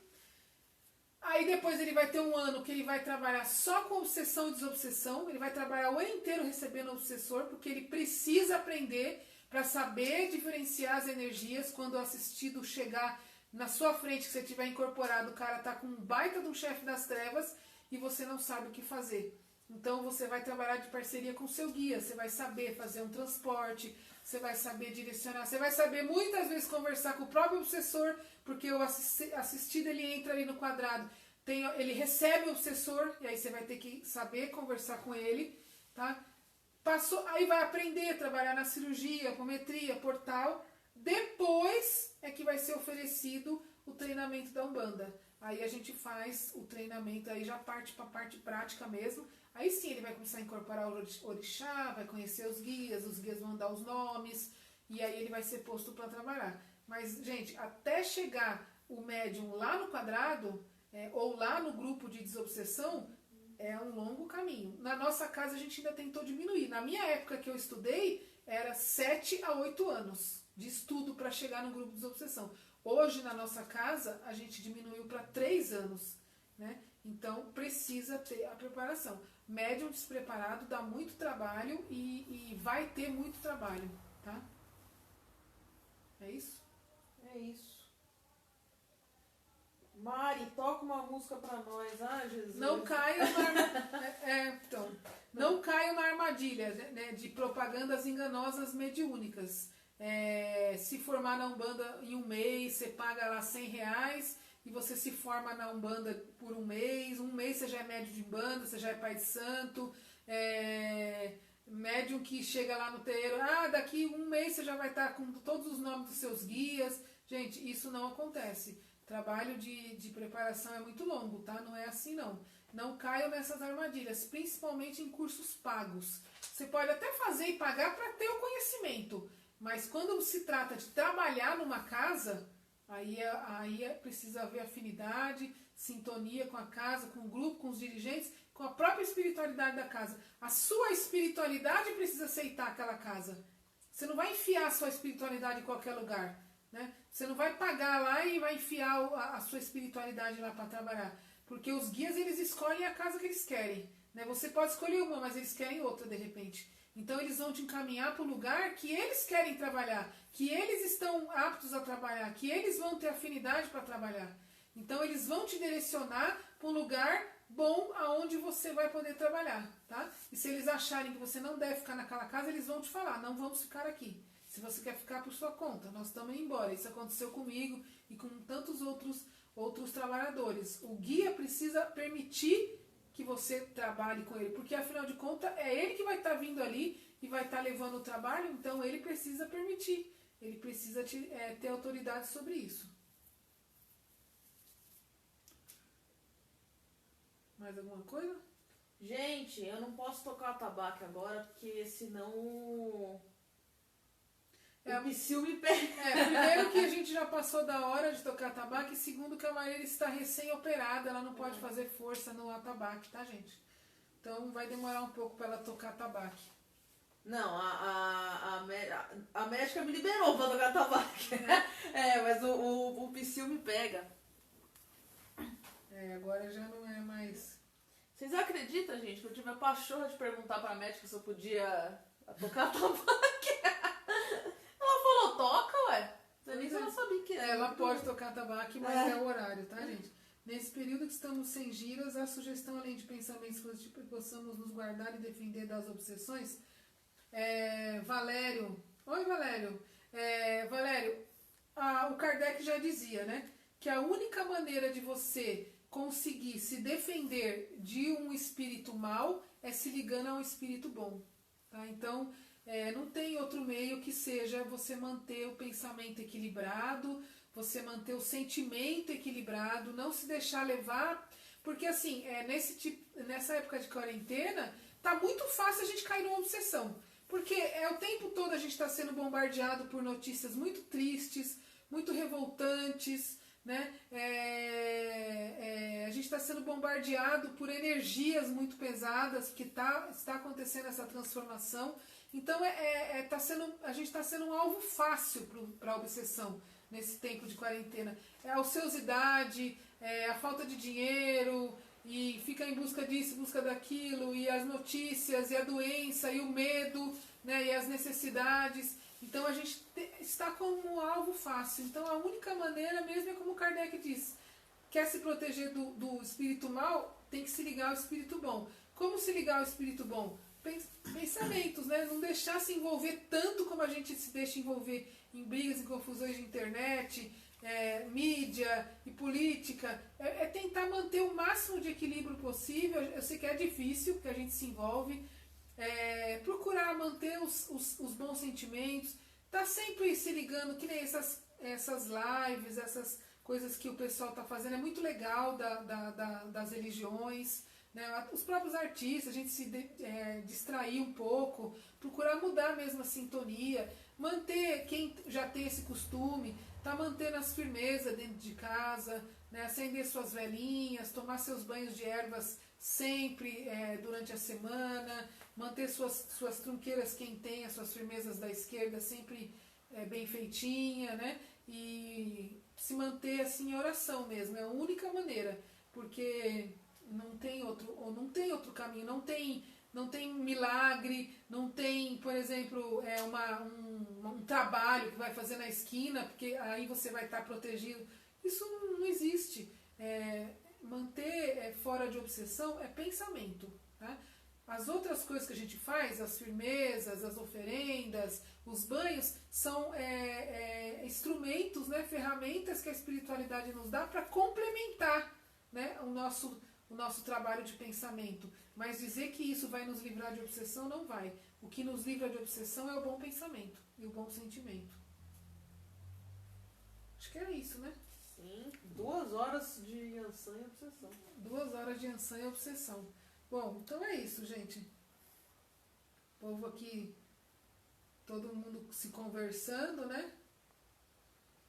Então nós vamos encerrar nossa live, então. Vamos fazer uma oração, né? Para que a gente possa... como que é? As lives poderiam... vou continuar assim, Dri. Acho que só vou mudar o dia, porque aí quando voltar o Cefa, a gente tem o Cefa quase todos os dias, né? E o dia que eu não vou, tem gente lá no Cefa que não consegue assistir. Então, provavelmente a gente passe para domingo, à tarde, né? Vamos ver o que a gente faz, mas tem muita coisa ainda para ser passado. Então não dá pra gente parar mesmo. É só a hora que a espiritualidade falar que chega, aí a gente para, tá? Então vamos encerrando então a nossa live. Vou agradecendo a todos que participaram, pela interação que a gente tem feito, né? Tá sendo muito legal isso.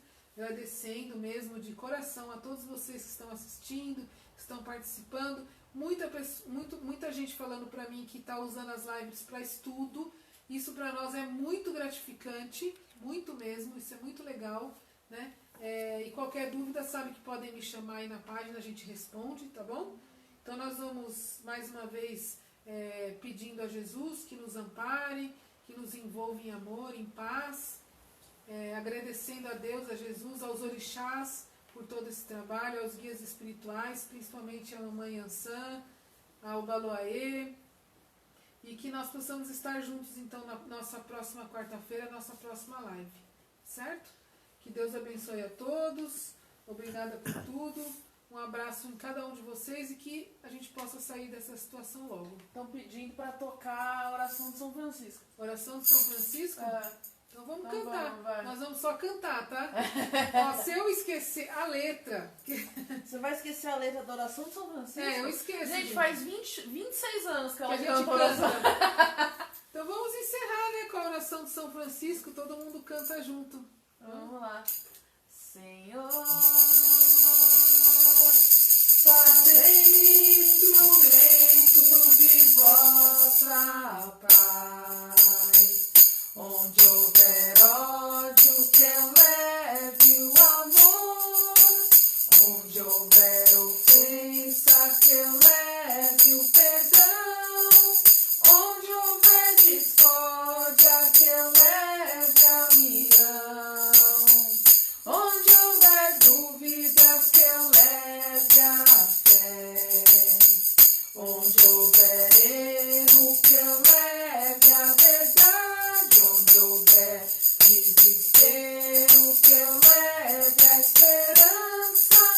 Onde houver tristeza, que eu leve a alegria. Onde houver trevas, que eu leve a luz. Ó Mestre, fazer que eu procure mais consolar que ser consolado, compreender que ser compreendido, amar que ser amado, pois é dando que se recebe, é perdoando que se é perdoado, e é morrendo que se vive para a vida eterna. Salve São Francisco. Epa, Axé! Boa noite a todos.